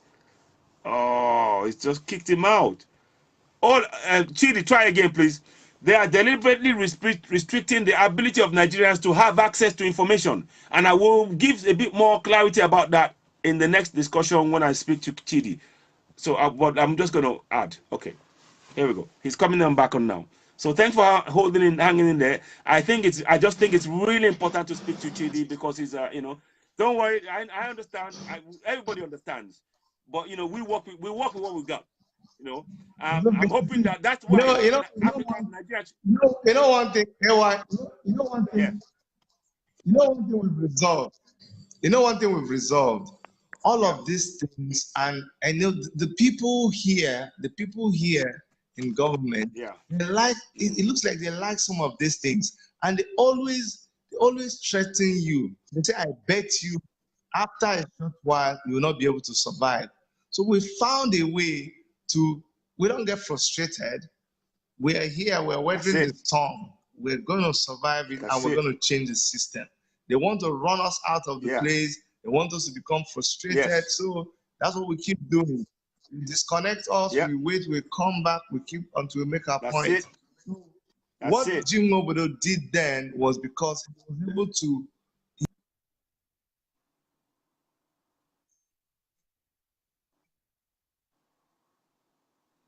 They're back again. Ladies and gentlemen, I think we can see that there's something here that we have been interrupted. And I'm actually quite angry about that. If you're not angry about this, to make you want to vote, you carry on. It's a network, and Nigeria being what it is. Carry on. I do apologize, ladies and gentlemen. This is what we have in Nigeria, and you can see.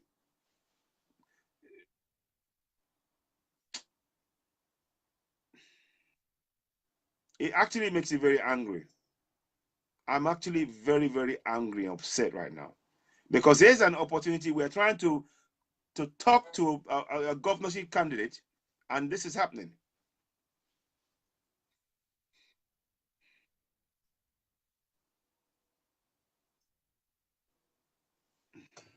Excuse me. 1 second, please. Thank you, Oli. I will ask him that now. What will Chidi do to enhance and encourage Eastern young entrepreneurs? Yeah. Go on. Go on, carry on. It's a network.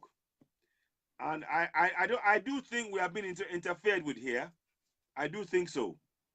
Unfortunately, it's unfair. We are being interfered with. And I don't say that lightly. I don't say that lightly. You know, because on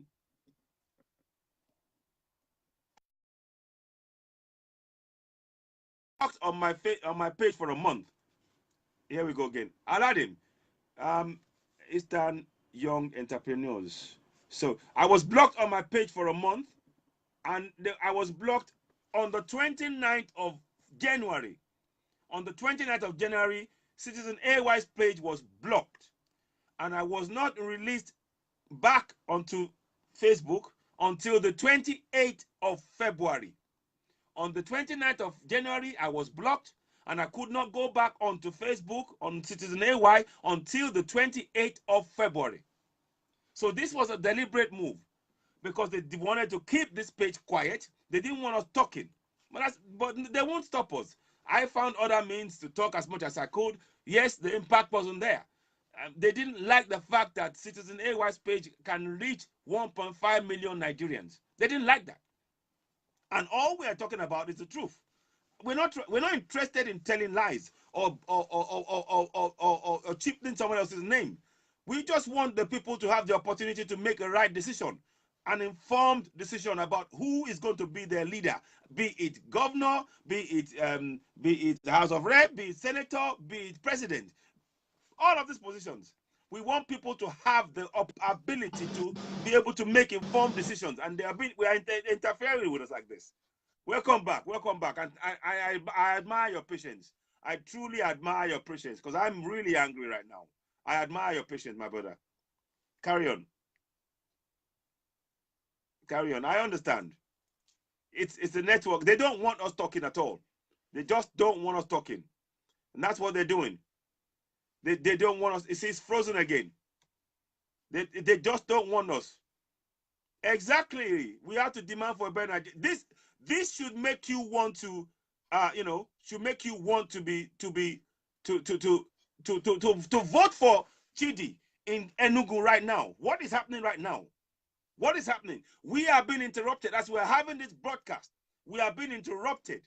And like I told you before, they closed down this page on the 29th of January, until the 28th of February. I couldn't post anything. I couldn't do anything. And here we are now. We are having an interview, a very important interview, I might add, with Chidi Nwayanwu for Enugu State Governorship as candidate. I know. It's all right. Don't worry. It's hung again. It's hung again. Ladies and gentlemen, do bear with me. We're just waiting for him to come back on somehow. It's like they don't want this to happen, and I don't understand. You know, they just want to keep Nigerians impoverished. You know, those who are in power, they just want to keep us impoverished, and we can't keep having. Why is I'm waiting for him to come back? Because it's so frustrating. It is so frustrating. Somebody, okay, Stephanie, I'll bring you on board whilst I'm waiting for him. Ollie, you might throw me an invite later on. I've written your question here. You said, what will Chidi do to enhance and encourage Eastern young entrepreneurs? Very good question, Ollie. So I will be asking him that question when it comes on, if they let us connect. But look, Nigerians, this is what we are faced with. They don't want Nigerians to have access to information, because they know that when we have information, we make informed choices. And our job as Nigerians must be to make our people know this. Hi, Stephanie, how are you doing? Good evening, sir. Good evening, my sister. How are you doing? Yeah, I was exactly the question the lady was asking you. I just asked, but maybe you didn't read my comment. Okay. Because as a young girl, I grew up in Enugu. Okay. I schooled in Enugu. I spent all my life in Enugu before I moved back to Lagos. Yeah. Then after a few years, and I now moved to the UK. Wow. Enugu is a very quiet place that has been run by, should I say, group of individuals, whereas Enugu is a very diversity state as well. Okay. Just like Port Harcourt, just like Lagos. Yes. And their diversity is enormous and very lovely, but it needed that push, that touch, because everything, Enugu is like a puzzle that is just waiting to be unraveled. And that can be done with the right person on ground. So honestly speaking, I wish the coming governor all is best, and I can see the passion in him. Yes. And I hope that people will come out. I was in Independence layout. I live in Achara layout. Okay. I live in Akpabio. Wow. Abakpanike. Okay. Because my auntie was a police officer, so we all there. Officers mess. Yeah. So it's a very lovely place. You know, where they have the Coca-Cola factory. But it needed that, and a lot of industrial things are happening there. But because this light issue has really brought, when they said a state is the northern part of the country is the one now delivering food to them, I was shocked. Yes, I know. Because the best yam you can get is in Enugu. You see? You can personally do your own farming, because we do our own farming behind our house. Wow. We have a big space where we do yam, we do cocoa, we do potato, and it was lovely. The atmosphere on its own. If you remember when they did before the campaign that they went for a jog. Yes. And I was seeing like, this is, you know, they made it. It's quite wonderful. Lagos has nothing. So if Enugu can be open up to the world, it's a great place. It's a really great place. So I indulge people of Enugu State. Umunne n'umunna m nọ n'Enugu. Unu chọrọ ipe aka. Unu yeruru onye nke anyị aka. Piari aka. They should do their best and vote for this person. He's passionate and it's what he loves. Fantastic. I can't really go deep about Enugu state politics in the sense that they've made it a family business. Yeah. That within them and ABGA and back to PDP and back to ABGA, and that's it. Yeah. So this is the opportunity for a new water to flow in a well river who has been dying for a river that has been dying to be renewed. Yeah. This is the time for people to come up and support this honorable gentleman and make this a reality. Indeed. Come Saturday, and I'm sure because they've busted mind. I'm telling you, with the level of what is happening in Lagos, I'm sure it's not. Theirs is little. Theirs is little because the language, even the Hausa people settle there. They settle well. You want to eat the best suya, the best kilishi, they've got it because they are open state. It's a very open state, multicultural. So I hope people will look into it and blur their shadow away from something they will eat now and it will finish and begin to look ahead. That is why when you say something about internet, and he said that this country, Nigeria, the federal government hold on to things like power, hold on to things like internet, hold on to things like you know, these are things that they hold. They know that if they release it, it will open the world. It will open the people to the world, because every little person, when you see that internet is like pure water, you will want to go into the internet and see what's going on. And you'll be able to understand. But they know if they release that, it's an enormous way of making people educate themselves without being educated. But as for that state, it's a place I know you can't access not to go to school. No. I went to police children's school, Enugu, so I went. It's a very lovely place.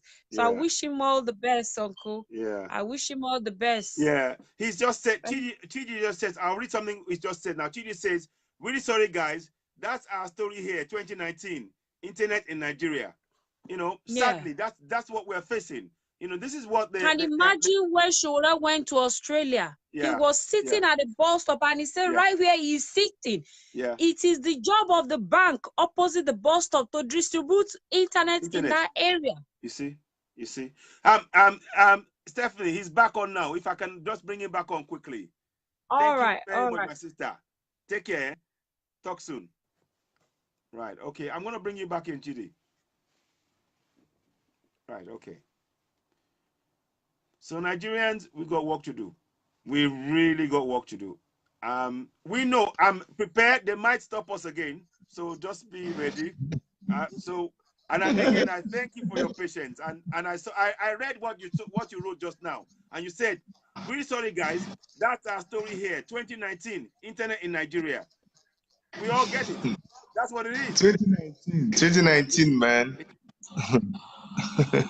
You know, in Nigeria, for you to get by, you have like 3 phones with different networks, and they all have double SIM, because whenever, depending on which area you are going, then you buy internet on your phone, then you buy this one, you buy this what the hotspot, roaming, the personal hotspot, connect to how many.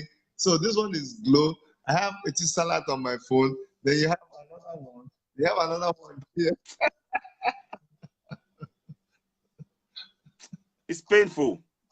It's painful. So I've switched. It's not. None of them is good. I've switched from this to that to this. I've changed phones. None. Here we go again. Oh man, I do apologize, ladies and gentlemen. It is frustrating. It is frustrating beyond words. Angela, I'll bring you on. I'll wait for you. Angela, I'll bring you on. See if I can bring you on. Okay, I'll wait. I'll bring you on if you can just say a few words. You know, Angela is a great friend, and you all know Angela. She is a lady that's she's a lioness. She's fighting for Nigerians. She's got an organization called Angel Wings and African Health um, a page, and what she does is she takes things she takes health equipment to Nigeria. She does health checkups, diabetes and things like that for people in Nigeria. She goes to various places. She's been to states in the east and in the south, you know. So and also she's a supporter of the AAC. So she's a wonderful lady, someone who I hold in high esteem. You know, she's a lovely woman. Oh, okay. Okay, let's have a look. Is it back? Yeah, Chidi, I'll bring you back in. I'll bring you back on. Okay. Ladies and gentlemen, I have to praise this that the network might not work because we're in Nigeria. And I don't mind saying to you now, they are interfering with this now. This is being interfered with now. That's what I'm beginning to suspect that, because this is too much. They are interfering. I think so. I really think so. I think so, because this is a bit too much. I've switched every kind of. I mean, why would it be happening to everything? Like one network should have worked, right? But I switched with all the networks. Nothing is happening. They don't want you having this discussion. Period. I know. A lot of things happen like this, but it's okay. Yeah. It's okay. Tell us. I know you said something about the government hold the control in things like this internet and the resources in the ground, the power. But as a governor, you know, sometimes you have to find a way where there's no way. So exactly. As a governor, that's where you can, you know, despite the enormous upheaval in front of, you know, obstacles in front of you, there are things that can do that I'm sure you have in mind. Could you give us some ideas? You know, my brother, look, I'm a businessman. Okay, I have multiple sources of income. I diversify a lot. So, and business is about your ability to relate with people. Okay, if you are able to, because I know the internet providers, the communication giants in Nigeria, they are not also finding this thing funny. But I'm telling you, rather than depending on bribing who is at the helm of our affairs to allow them to render these very, very malnourished services that we get, instead of focusing on that, if you as chief executive is able to make a very conducive environment that will make them make more money by sitting with them and rubbing ideas, not getting angry with them. Like, for instance, the guy at Glow office, he was trying to tell me that, you know, that the reason why this thing, because I got this from them, and says the reason why it's not working very well is because of that area where you are. That area where you are is our mass doesn't cover that place. See, if you sit together with them and make them understand that you are the chief executive of the place, you're the chief security officer of the place, and chief security officer is not just guarding people. I'm talking about economic safety. I'm talking about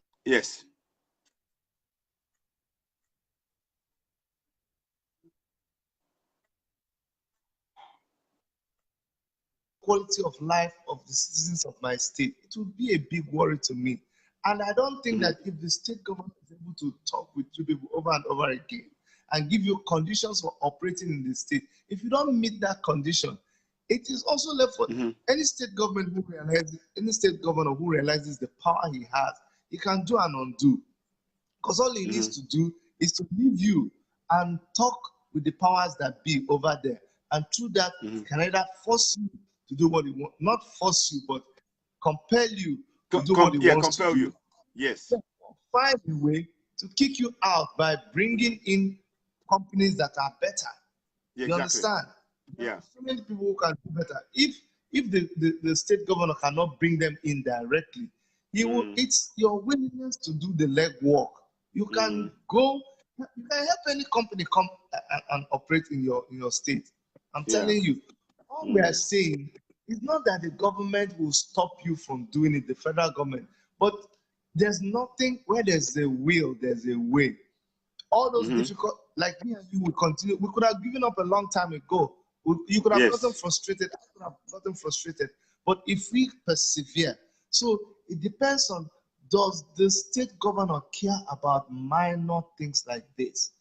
All I need, all Glow needs to do to make me have very good signals could just be mounting a mast in this area.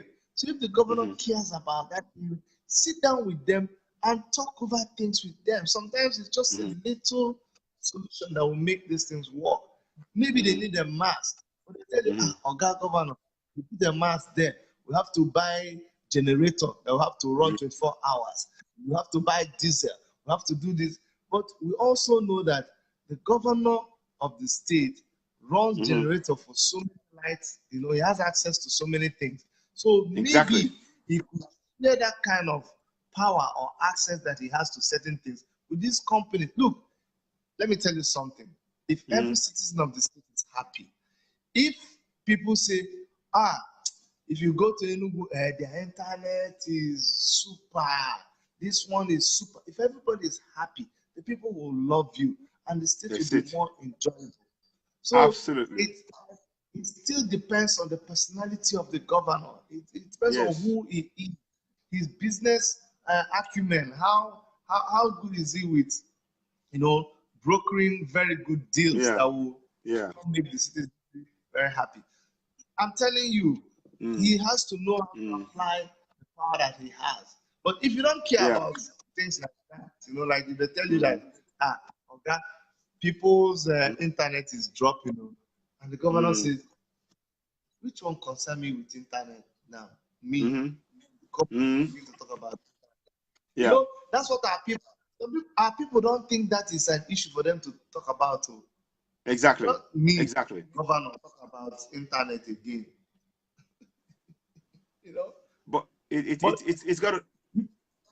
The governor can summon a meeting of all the telecommunications people here and say, you know, this one is not about federal government. If you don't, just like in Canada, if you take, and people always say, why do you refer to these places? I refer to these places because the people there are human beings like you and me. Even Nigerians are working in very sensitive positions, managing these companies over there. So when we make those references, we make them because we know it is possible. You can summon over there if you have so many drop calls from your internet, from your communications provider. You can you call them on the phone and you request, and they will compensate you for those times because there's a record showing times that the call was dropped. So if you summon all of them, I tell them, this is our benchmark. You must prove. Let me see where you have your mass. If your mass is not in this area, that area will not allow you to operate in the state. Because these companies, they know what they're doing. They get away with all of those things. They do. They get away with those things because there's nobody to question them. No. All they have to do is give money to a few people and everybody keeps quiet. And they keep looking on people of the state. No, I mean, that answer there, I thank you very much, is comprehensive. We all know what's at play here. Now, the issue, however, unfortunately, is it impacts the people. Now, what steps will you take to empower Enugu people, to empower them so they have access to this information, and they know they are more aware of their rights? What critical steps do you think you have in place for them? Because each and every Enugu citizen they have a right to have good internet, to be able to allow them to access to good information, to make important decisions about their lives. So I'm wondering what kind of things would you how will you help them as a governor? Very simple, my brother. We're going to have a government complaints center. Just the ordinary call center that telephone companies are, that my brother AY, almost every company has customer service, that when there's a problem, you call. We're just going to have a hall that we're going to employ people. We do not even have to sit in those places. Just employ a couple of people who don't have jobs, and they will be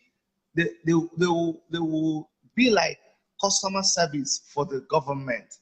So that will give you a number. You call 24 hours, there will be somebody to pick up the phone and listen to you.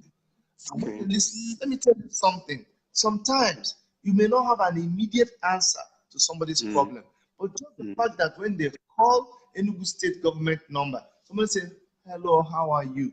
They say, "No, let them rant." They will rant, they will complain. Somebody will say, "Okay, I've heard you, madam. Would you give us about 24 hours to get back to you on this?" And you know how it's normally done. There will be a collection center where we're able to process information that is happening. And we're able to say, this is, I was in Lagos the other day. I was so impressed with what they're doing with them. I think they said it's been there for so many years now. There's a radio station that is devoted to traffic. All they do is traffic. You have people calling in from places, telling you the situation of the traffic. So if we have this system of customer service where the government is treating its citizens like they are, because actually that's what they are. The citizens voted us into power as their servants.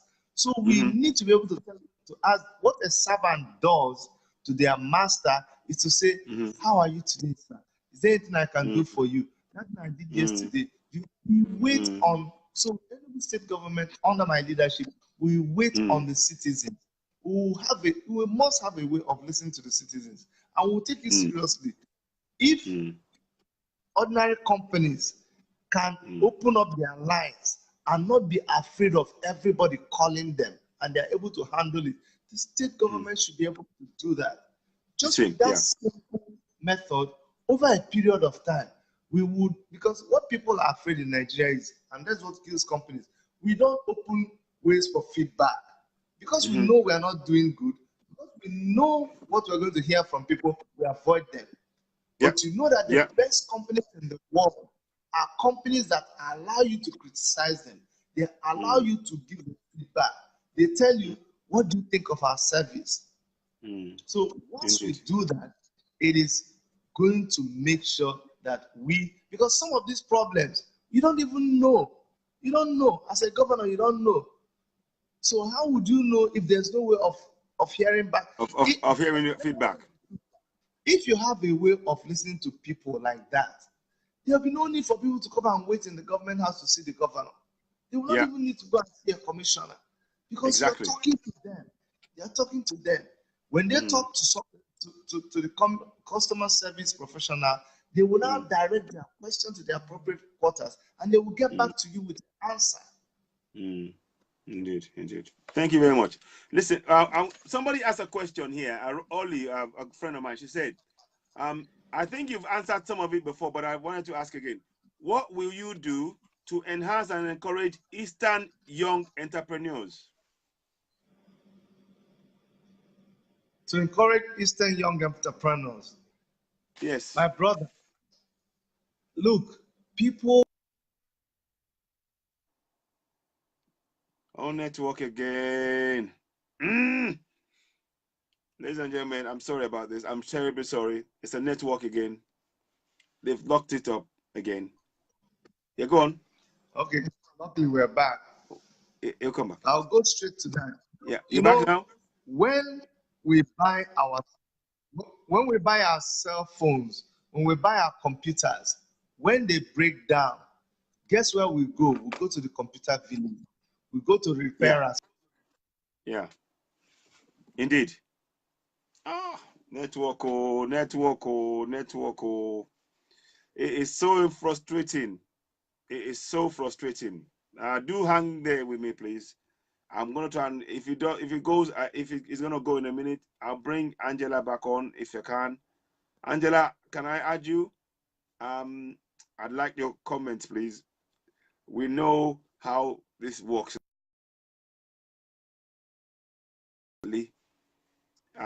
Yeah, it's blocked out. I'll see. Ofere, somebody throw me whoever wants to come in, please throw me an invite. I'll add you and we'll talk until Chidi comes back in again. We know, I mean, you can all see now.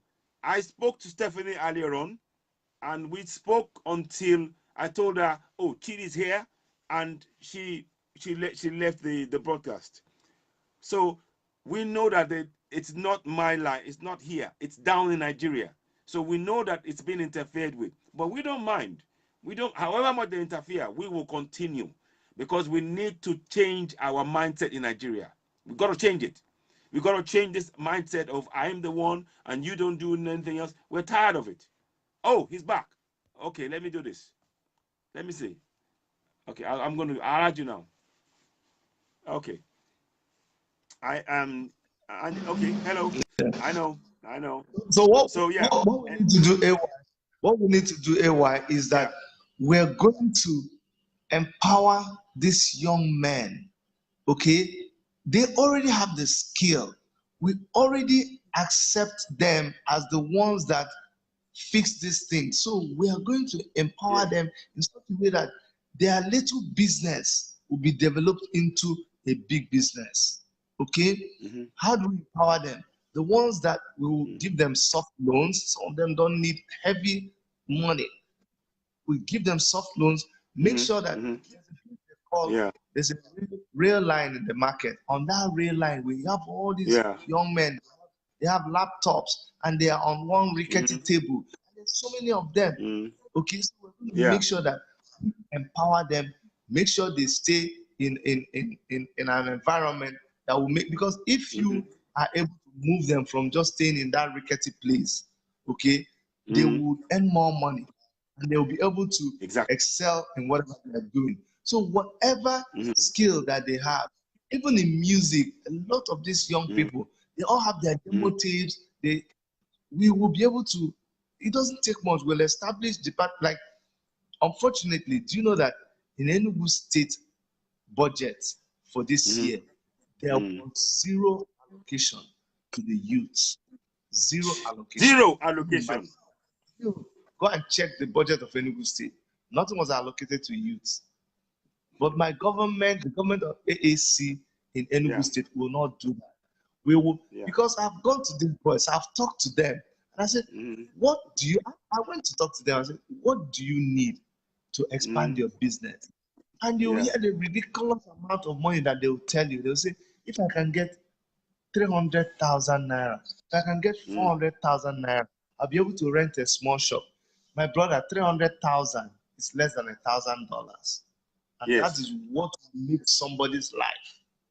So imagine how many people you can empower. And what the wicked government in Nigeria did is that instead of empowering, I see it is wicked.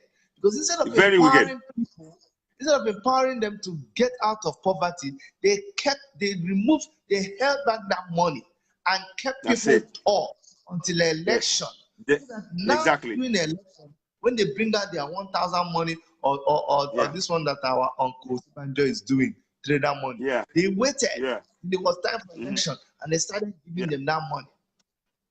If you have empowered them, if you empower them and get them gainfully employed, doing what they're doing, earning enough money, they won't be after your 1,000 naira. No, nobody will come after. Simply wouldn't. They won't be interested. No, they won't. They won't. The guys that make shoes, they make shoes. They still make shoes with hammer and they still grind it with sandpaper. If you equip them with the right tools, like I told you, I'm into construction.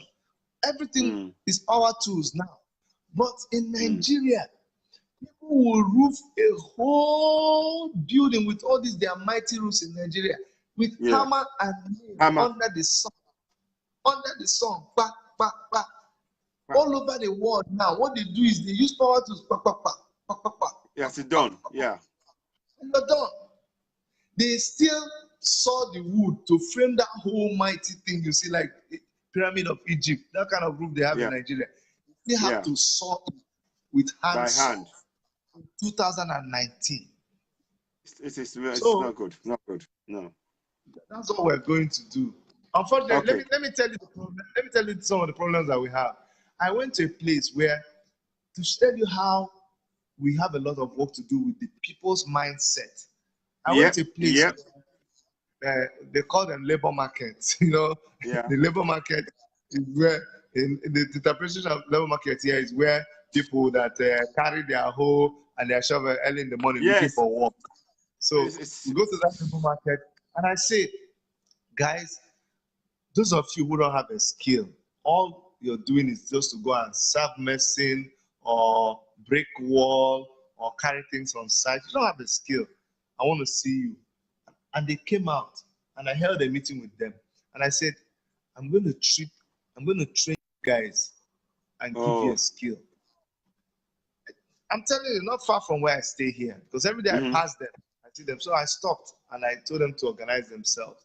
And they wrote their names. There are close to 56 of them. And what I planned to do was to hire a mason, hire a carpenter, hire a painter, the basic things. And I will pay them to teach these people for 2 months. After that, they would now have a skill. Skill. They'll have a skill, not just that you just go there to become a laborer. Mm. Do you know the day that we came back to actually start this program?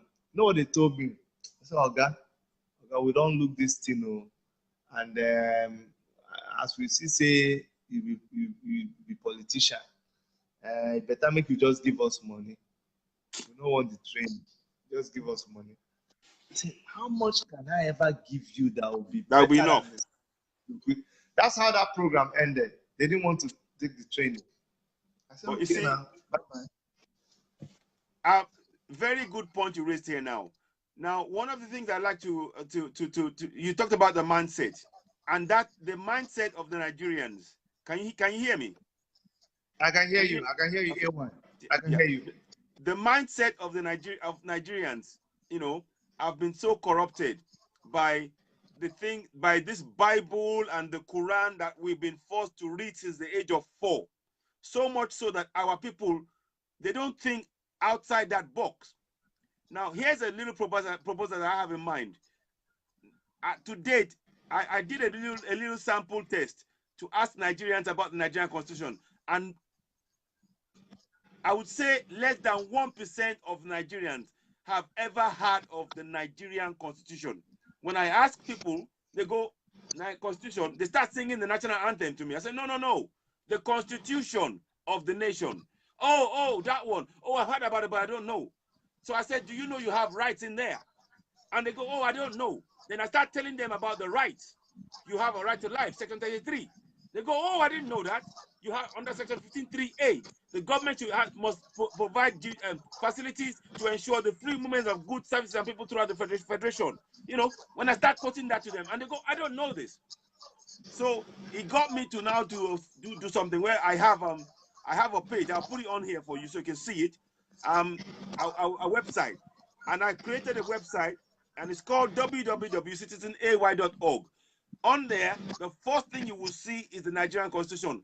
What I tell every Nigerian to do is to download it and to just begin to read it. And I'm encouraging the young ones, particularly if you can teach from the age of 4, you start impacting their mindset. Is that something that you could do in your state? Is that something that you could help to bring the consciousness of people up? Because our people don't know their rights. So that when you now give them opportunity, they make the wrong choices because they're not aware of the rights that they have. Does that make sense? Now, yes, it makes a lot of sense. Listen, CitizenAY, see, ask me why they don't teach us history. Why did they remove history from the Nigerian school? They don't want people to know their history. So they don't, Good. so they can, Exactly. So that's the problem. See, if a responsible government does its due diligence in terms of its duty to its citizen, there may not even be a reason for the citizen to know the Constitution. It is important, very, very important. But the government that we have now will not teach you, because if they teach you, then you will know. And you will ask them questions. Exactly. So, but a government like mine, who already realizes that I am a servant and that this is my responsibility to, just by performing your responsibility towards your citizen, you are already applying the principles in that constitution towards them. Because Yeah. in doing that, you will actually educate them through all of those institutions that are supposed to educate them. So they will Exactly. know their rights. So Exactly. when a policeman comes in a quarrel, he will first of all tell you what the policeman is supposed to be there to tell you what your rights. But a Exactly. policeman will actually break off the sign that says one way. He will break it Exactly. off so that he will stand there and catch you.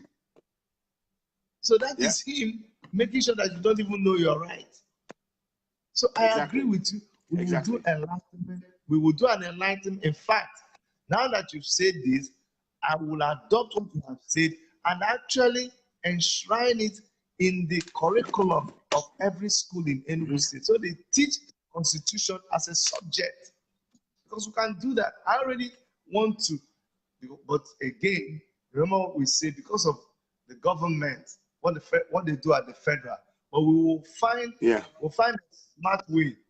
We'll find a smart way of making sure that we instill it in our school curriculum so that from a very young age, people begin to know their rights.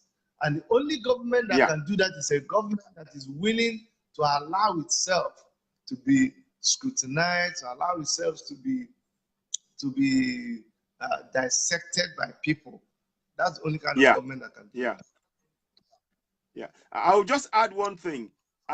In the constitution, it says that sovereignty belongs to the people of Nigeria. So, and the government manages the country on behalf of the people. And that is a very, very important concept that Nigerians must collectively know. Many millions of Nigerians, they walk around with that Nigerian passport, but they don't know the rights that come along with it.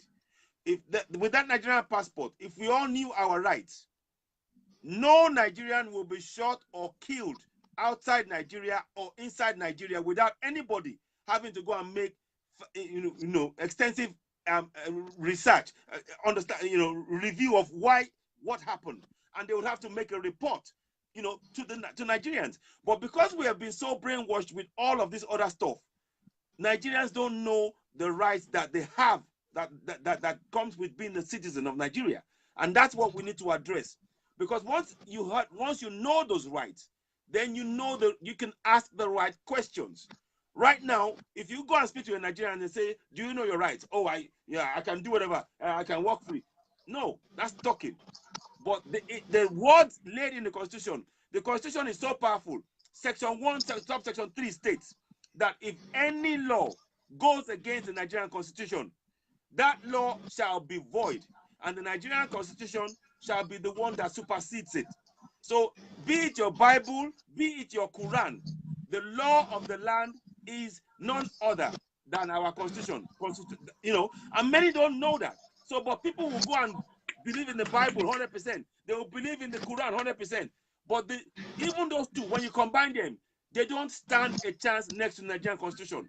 And that is a concept that many Nigerians need to understand, because it impacts how we make decisions. Because people believe, oh, the Bible is everything, the Quran is everything. But no, I mean, I'll read something to you just before, because it's really important to wake people up. Yeah, yeah, and, yeah. and, and you know, Go ahead. and even as we speak now, for Go Nigerians, ahead. we need to make sure that our people are aware of those rights, and we encourage them.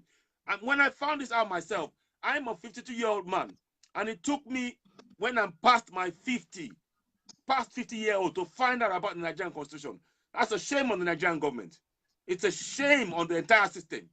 It's a shame. And I had to read it up. And I've been reading, and I've read up to section 112 now of the Constitution. And I'm reading it twice a week. And I'm showing everybody else. Because that is the information that we need. Without that Yeah, information, we can't build anything. We can't. for sure. I'm sorry. I'm sorry. I haven't. I don't. It's not you No, go personally, ahead. please. Go ahead. Go ahead, I'll read please. this Go to you. ahead. Right. Yeah. Okay. So now it says here.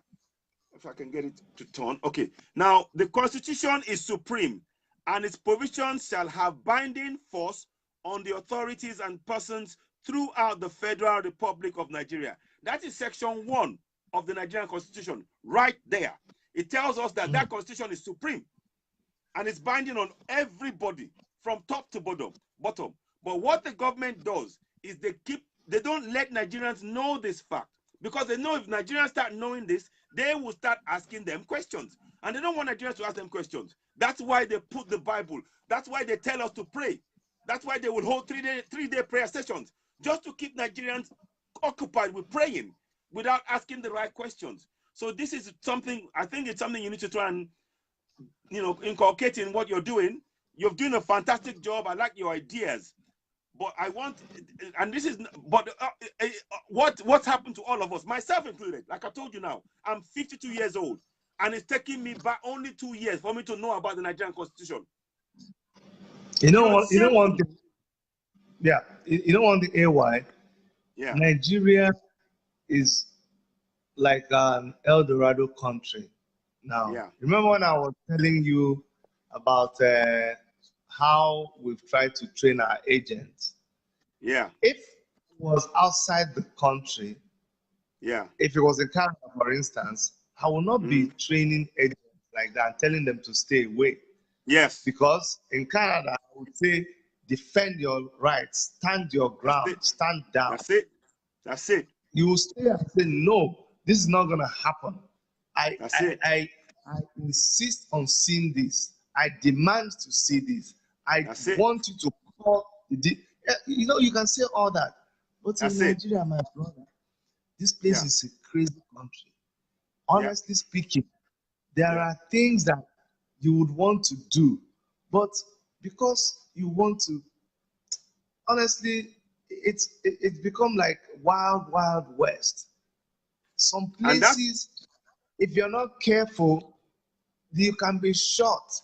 It can kill you before you get a chance to demand for your right. So see, that's why there is no partial fix for this country.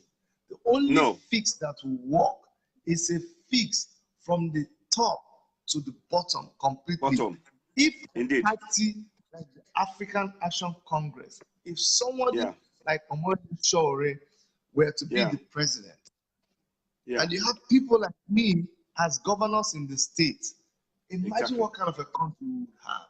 Oh yes. I mean, because the only reason why they actually shield you from knowing the truth about the Constitution and all of this is because of the evil that they perpetrate. How would someone, how would a thief reveal to you how he steals and how he does it and how, because you understand what I'm saying? They're going to shield all of these things from you. As long as they are the ones in power, they will do everything. Look at what they do. They twist the law, they twist everything. Yeah. A country that will fight use everything it has within the powers of the executive to make sure that they manipulate what happens in the judiciary and they install a chief judge ahead of time. That means they already know they are going to rig the election. Yes. So exactly. Why would they want to teach you the Constitution? They've already abandoned the Constitution completely. Exactly. But they will turn the Constitution upside down to make sure that they confuse you. So, except we are willing to sack this whole system and start afresh, there is no way it's going to work. Because the people in the system are polluted. I will say something. The best way to do this now, that's why I say, when I talk about the Constitution, it is important we start with those from the ages of 4. Because you see, when they have that information from the time they're young and they continue to read it, as they grow, they will grow with that knowledge. You are connecting wires in their brain to make them know you've put them, there's a compass, you put a compass in their brain, and they will be going in the right direction. But you know the danger there, my brother. Why I am looking for, first of all, we have made our state now, and we must continue till it's a revolution that has started. The danger that lies right now. Don't get me wrong. When you train a child now, and he knows the constitution, knows what they are supposed to do, walks out on the street, wants to actually display what they have learned in that constitution, they are going to be confronted with ruthless power from a soldier, a policeman, and before they can say Jack Robinson, they find themselves in a corrupt court that is going to jail them, even though they are wrong. So the whole system is warped. The whole system doesn't work. I agree with you. We're going to teach them. So what we're going to do is we're going to teach them two things. We're going to teach them the constitution. We're going to teach them how to be streetwise. So that, yes, we have constitution, but let us know and get ready for when the conditions are right. You know, when we have to teach them how to manage that constitutional rights of theirs within the Eldorado, within the wild called Nigeria. Otherwise, people can just get themselves shot trying to put the constitution. The other thing I would like to say is that it is important that the elders are also taught. I've got a plan in place where I am trying to reach to have this constitutional a course in 774 local government areas across Nigeria. So they'll be teaching them in Yoruba, in Hausa, in Igbo. So that way, because you see, even the army officer, the policeman, they don't know these things. They don't know this. They don't know it. So we need to completely reorientate our thinking. It's not going to be an easy job. It's not. But I was glad that he told me yesterday he wants to partner with us in doing this, and somebody has actually come on board. So we'll be doing something about that. But I know that it is something we can talk some more about. CitizenAY, I will tell you right now that Worship Media will partner with you.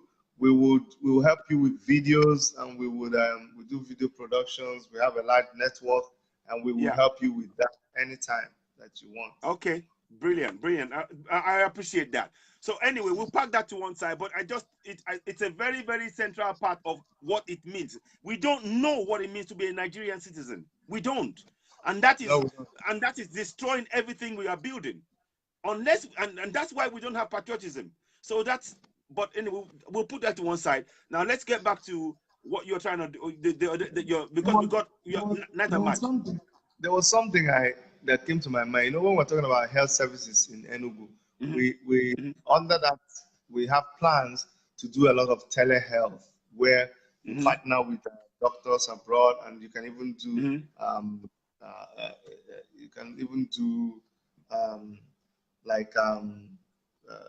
surgeries. You can perform surgeries by program and all that. Yeah. But I just thought about, can you imagine in the middle of a surgery where you guys are communicating through the internet and the video is being related through internet, and the network just goes off. Just dies. Imagine that for a second. That would be terrible. That would be very, very terrible. So anyways, it just came to my mind, and I said, let me just put it out there. But I mean, I presume I know power is not in your remit, but I'm sure you buy into the idea, the Spicer hit idea. And that idea is power is central to any viable economy. It's number 2 on the list.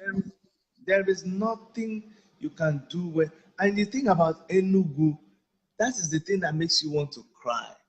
And that's why we must fight we can't change this government except we climb at the top. Then the government, the federal, the thing is that the federal government of Nigeria is one huge, powerful monster that has all a sucks the life out of every other thing going on. It is so powerful.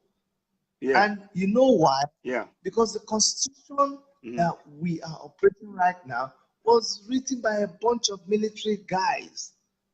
It is not a citizen constitution. It is not something that we deliberated on and adopted. It is actually decrees. It's a set of decrees that were turned into constitution. So that is why it is going the way it's going on. A state like Enugu, we have coal, we have Udi Hills. The Udi Hills, we have a chain that hill system that continues up to the Just Plateau. That hill system passes through Enugu. And if you were to install turbines on top of that hill, we have the Milking Hill. If you put turbines on top of that, you can generate so much energy through wind. The average sunshine in Enugu is close to 40, and I'm not kidding you, 40 degrees centigrade average. Wow. Imagine something like that. So let me even be conservative. Let's say you can get like 35. Wow. In countries where you have average sunshine, when they have like 25 degrees or 20 degrees positive, people want to go mad. They are using solar energy. Not to talk about us. We can cook yam out in the sun. We can just cook yam. Yes. But we're not using that. No, I mean, here. But those are the kind of things that we would need to under your governorship. I'm sure that's what you like to actualize. But I recognize there are obstacles of the federal government, but still, our job is to show them a different way. And I'm sure that with the plans of the AAC, that is a blueprint that you can build on and going forward. Of course. You see, the mega vision we have is a derivative of the Spicer Heat. Whatever we have there is already enshrined in the Spicer Heat. When we're talking about civil servants in Enugu State, we're already going to pay them 100,000 naira, like APC has already promised. When we're talking about energy under infrastructure, it is still the same renewable energy that we're going to introduce here in Enugu State. When we're talking about education, we're going to make education affordable by the same system that is prescribed in the Spicer Heat. When we talk about security, using modern technology, using drones, using advanced technology to fight insurgency and insecurity, we're going to do all that, equip our security people with the kind of gadgets that are used in 2019, for God's sake. Somebody was telling me that Fulani headsmen, whenever they attack, that they enter one bush, that people actually know that place. In fact, some people have revealed that if you go there, you see some people, when there's a kidnap, they actually keep the people there. And whenever they come and attack, they don't do their escape with vehicles. Isn't that very interesting? They trek. It is. They trek. Yes, they trek. It's madness. So why can't you use it? See, when the incident happens, the security operatives get calls for like 5-10 minutes. Hey, something is happening. All you need to do is send a drone up there and follow them. Exactly. The drone will follow them exactly where the attack is. Indeed. Something as simple as that. Why is it so complicated? It's not, but they're making it difficult. Now, we've got about 5 days before this election. How is the campaign going? How are you? Well, I suppose you can't campaign now, but how are you sensitizing the Enugu people, in this period that we're in? How are you? No, we're still campaigning. We're doing a mop-up campaign every day. No, we're campaigning. We have from today till Thursday, and a couple of things. Of course, yes. Yeah, we have places that we regard as the key areas because of the demography of Enugu. So we're going to those places. We're talking to people, reminding them to vote for us. We have the ballot paper samples. We made the flyers we make now. We're not even showing our faces because we discovered that on the D-Day of this election, from our experience from the past election, what those old women are asking is they are looking for your logo. Your face is not going to be on the ballot. So even if No, they know you went it's your on the logo. ballot, it's your logo. So our Yeah, focus is on the okay. logo now. So we just did a Well, sample. interesting. Where, yeah, we're not even showing them our face. We just, it's a logo. So and Logo. when the first person they ask is, let me speak to say, Kerebenge Bianca, which means where will I put my finger? That's all. So our education Okay. is, Mama, this is where you put your finger. Say where? I said number, and we are fortunate enough. AAC is number 1 in Enugu State. We're number 1 in the Okay. ballot paper. So we did a Okay. sample, a small sample, and we were Yeah. distributing it to them. Where we are gonna have there's a debate that's coming up. Okay. We're making sure that we're on that debate. I think it's gonna be Okay. on Thursday. Okay. Is it gonna Uh, be aired? Will we're it still be going aired? around. Is it gonna be aired? Yes, but it's gonna be on radio. It's gonna be on radio. The Okay. one that was supposed to be on TV, they canceled it. BBC was Okay. supposed to have one, they canceled it. The other guys were also, the youth council was supposed to have another one, it was canceled. But this one, we are hoping that it is not canceled. You know, Yeah. if that's not canceled, then so from now till we're gonna get really busy. But from now till Thursday, we're gonna do all we can to mop up, like we say, go Yes. back to these Okay.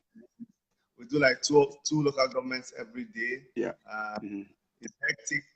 But remember when you sent me a text, I told you we're on the campaign ground. Yes. When I Yes. get Yes. Yes. Yes. I saw. Yes. I saw that. Yeah. Could you do something for me again, please? Can you just give that account number? I've pinned it here, but it will be good for people to hear you say it again, just in case, okay, just to say it out. okay. Yes. You're right, my brother, because every time we make this movement, I'm telling you, it's a lot of money. That's it. Yeah. Yeah. So I'm gonna call it now. Yeah. I've got it. I Yeah, won't write it down, but just say it out so they can hear.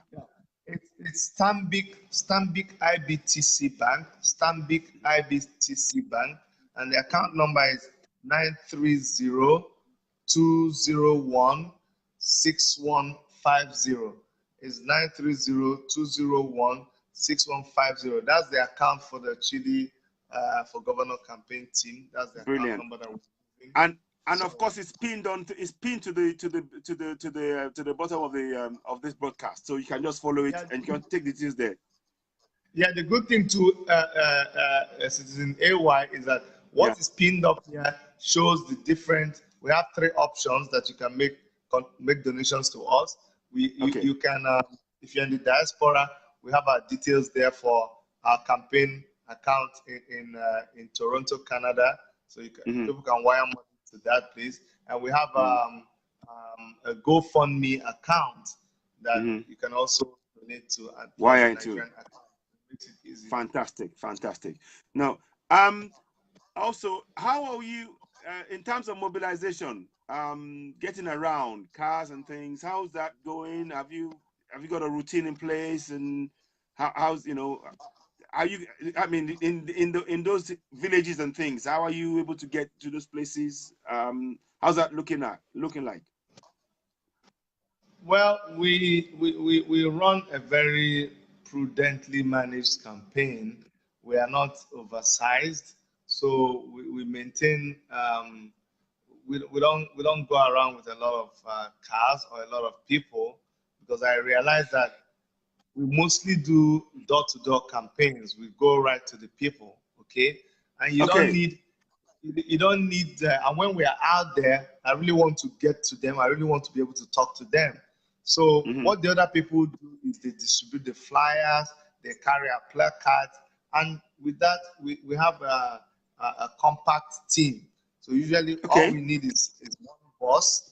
We need one bus, and then my own vehicle, and then the sound man, the guy who plays the music on the loudspeaker. That's the different arrangement. So usually we just go with a convoy of 3 cars at the most. And if it's a place we don't need music, we just go with 2 cars. That way we are very prudent with buying gas, buying petrol, and then telling the people that are with us. So that's, we try to keep it very, if we Good. need to, except in very volatile, if there's a volatile place or a place that we think there's need to go with the police, we may want to twice go with the police, but otherwise we just go and then we just go and talk to the people. We run a very low profile campaign. Brilliant. Quick question. It was recently found out last year. Apparently, the people in diaspora, yourself included, we sent back home $25 billion home. Now, I'm sure of that. There must be a sizable chunk of that must also have come into Enugu as well. So, what I'm wondering is, in light of that fact, trying to, is there a way that can be factored into the discussion as to why it is unsustainable for that to keep happening in a state where you have a huge potential for earning those income? To vote for AAC. Man. Oh, Lord. Ladies and gentlemen, you know what's happening here. I wanted to just get that information in. It's painful. It's painful. It's painful. I hope he joins me again, because I wanted to just ask, what I was trying to get to was, there's a huge chunk of, there'll be a slice of that 25 billion that's coming into Enugu. And that could be one of the things I'm hoping that he could use as a motivating factor for people in Enugu to now decide to vote for AAC, so they can take control of their own finances using the resources at their, at their disposal, and build that, and not have to rely on money coming in from diaspora. We need to change that mindset of dependency. The buying of foreign goods when we can make our own makes us dependent. They're waiting for money from diaspora to keep our lives going, when we can actually get the funds by tilling the land, by agriculture, by transportation, by creating employment. We need to change this mindset. So, but that's why I wanted to. Oh, here we go. Yes. Here we go. Yeah, I got him back. I mean, it's a network issue. Yeah, hello. So hopefully, yes. we know how it works. We know how it works. We know how it works. So the 25 billion. And because we can you hear me? Oh, network is gone again. Network's gone again. Yeah, it's gone. Hang on. Whoa.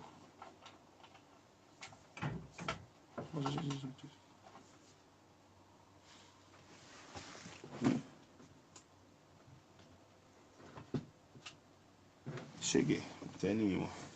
Hello? Yeah, it's off again. So yeah, let me just try again. Whilst I'm waiting for her, I don't know if Angela can join me. I know I tried to argue Angela earlier on, but it wouldn't work. But listen, it's if we don't get to do this again, if it doesn't work, I hope it does, because I'd like him to make some closing statements before he goes. And those of you who are in Nigeria who are going to vote on the 9th of March, in the various states where AAC's got candidates, governorship, House of Assembly, please, we need you to be to think about your future. Take charge of your future. Vote for African Action Congress. Right, here we go. I'm going to bring him in. Okay. Oh, okay. Sorry, 1 second. Not coming. Okay, I'm doing that now. Okay. Yeah, I'm adding you now.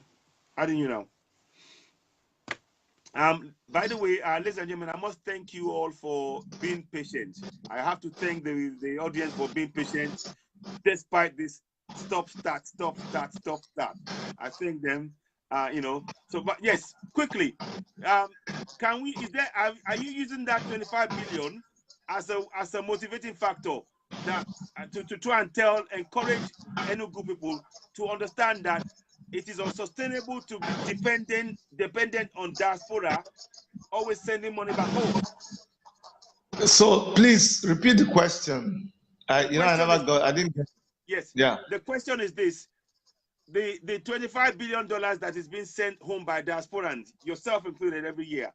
Are you using that?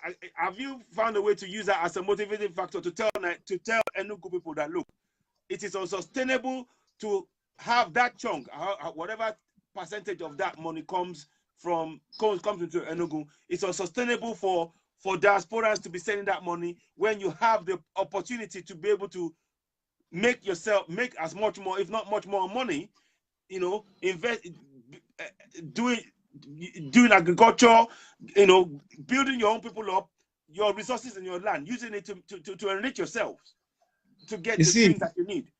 You see, the thing is, honestly speaking, AY, our people are, the way the country is here, the way the situation is here, a lot of, there needs to be a practical aspect of things, okay? Yeah. People, you talk to them, it's time we just start practicalize. If a good government is in power, and the people are